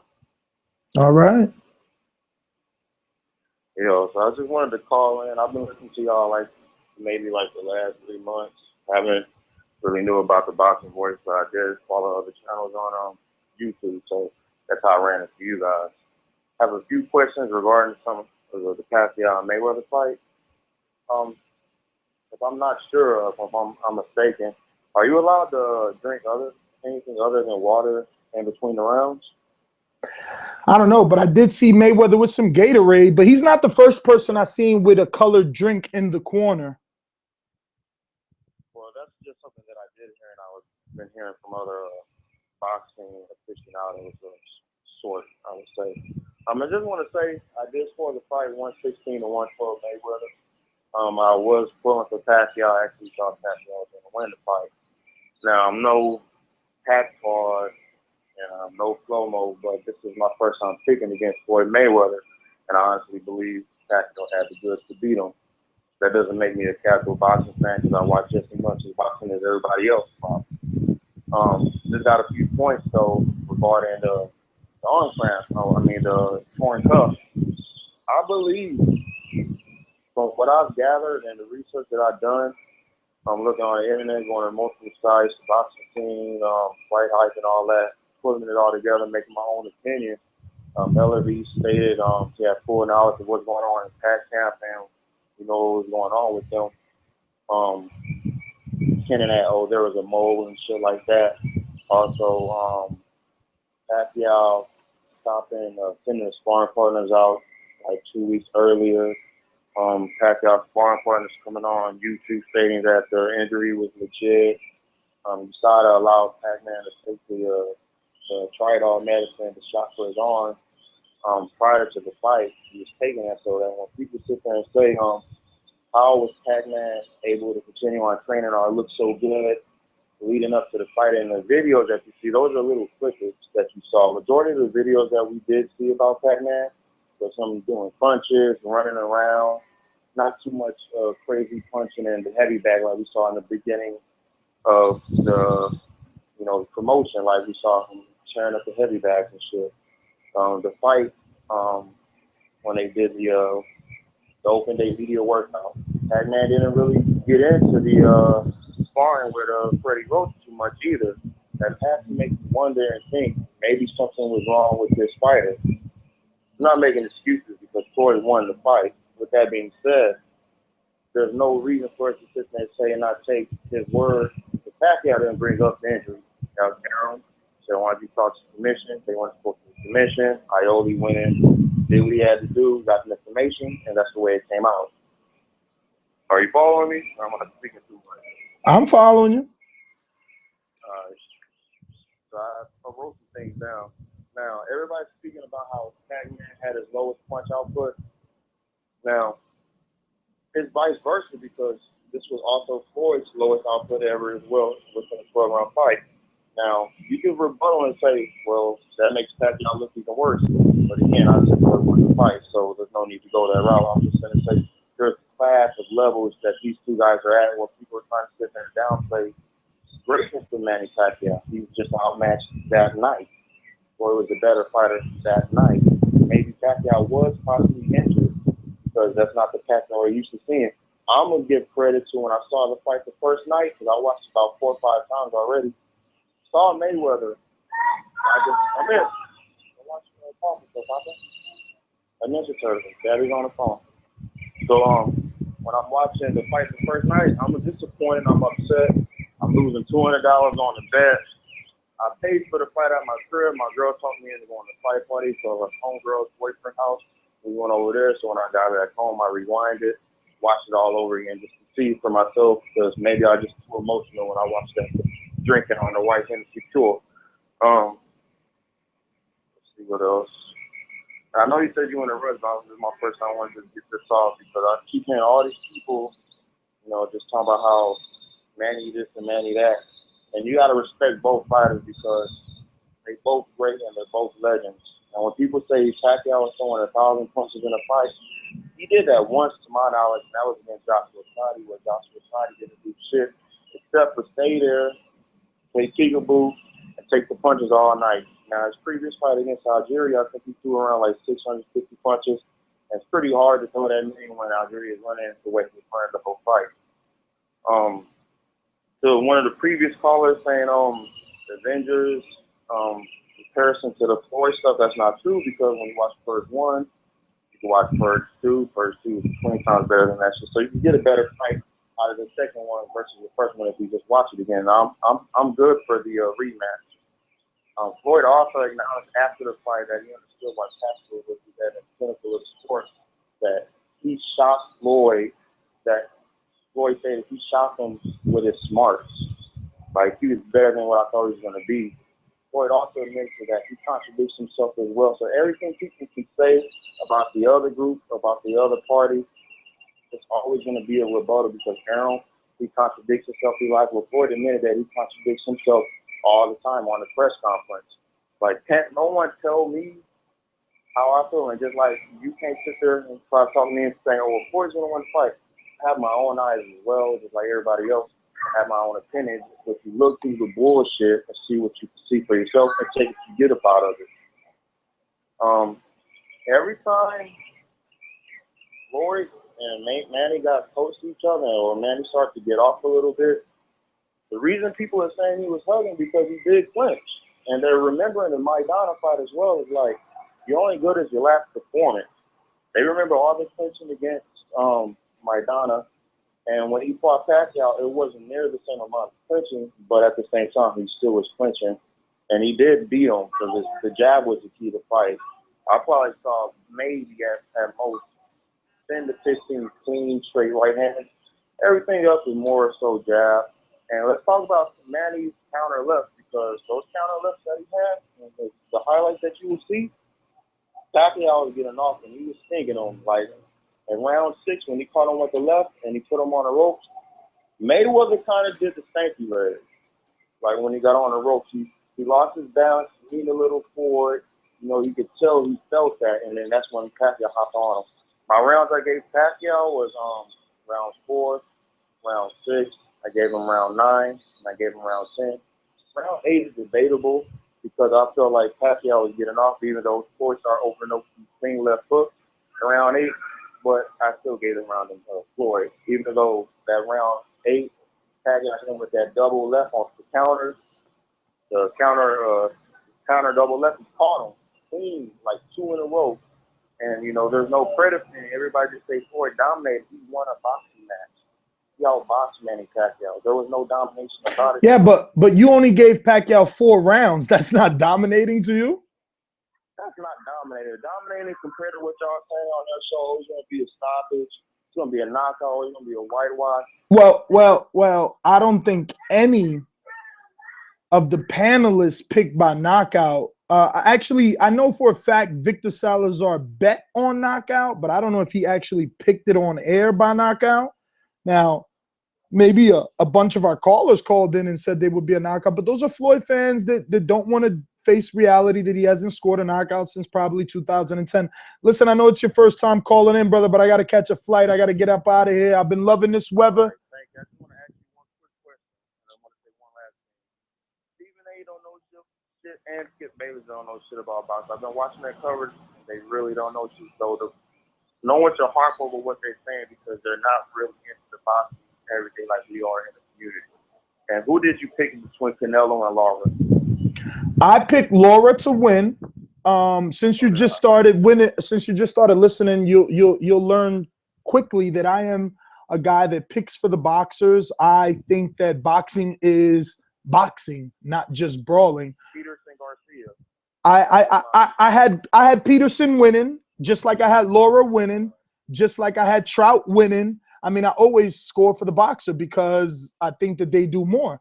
Just making the fight isn't enough for me. You can't just wing punches. You see, like those flurries, we all gave the same rounds to Pacquiao, but we see those replays and it's like, oh, well, he only landed the 2 body shots. Ah, fuck it.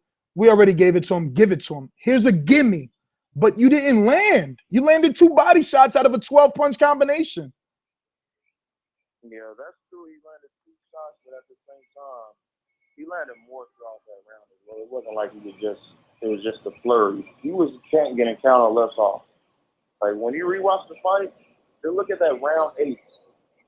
Round 8 is the closest round in that fight. Like, the round Floyd won, he won those rounds, but it wasn't like he dominated those rounds.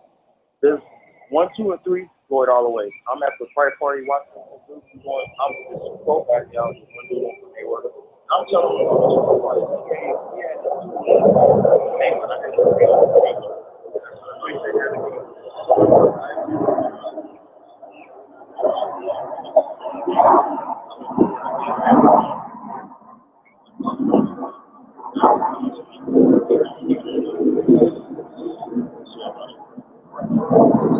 Well, all right, brother. Well, I appreciate it. First thing I want to tell you is you gotta tune in. You gotta follow us on Blog Talk so you can get an email every time we schedule a show. Because like you see today, spontaneous show. And if you don't want to miss it, you follow us on Blog Talk. You'll get an email. It'll say the Boxer's Voice is going live. If that's too much trouble, subscribe to our iTunes or our YouTube, and you can just periodically check the feed and know whenever we updated the show. I want to thank everyone that tuned in. There is a few callers that I'm not going to get to. We've never done that in 3 years, not get to people, but I got to catch a flight. It's either that or you're going to pay my ticket to get a new flight. So I want to say thank you to everyone that tuned in. Please, if you have time in your day, head on over to iTunes. It's absolutely free. Drop us a 5-star review. Do it on Stitcher too. Say it on social media, Twitter, Facebook, whatever social media you use. Let the world know that this is the place where boxing fans can unite and express their feelings, vent their frustrations, make their picks, and eat their crow.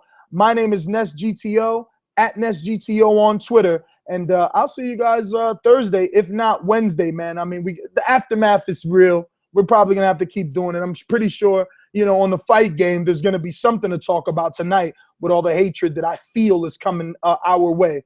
So that being said, thank you guys again, man. And I truly, truly appreciate you for listening in and making me relevant.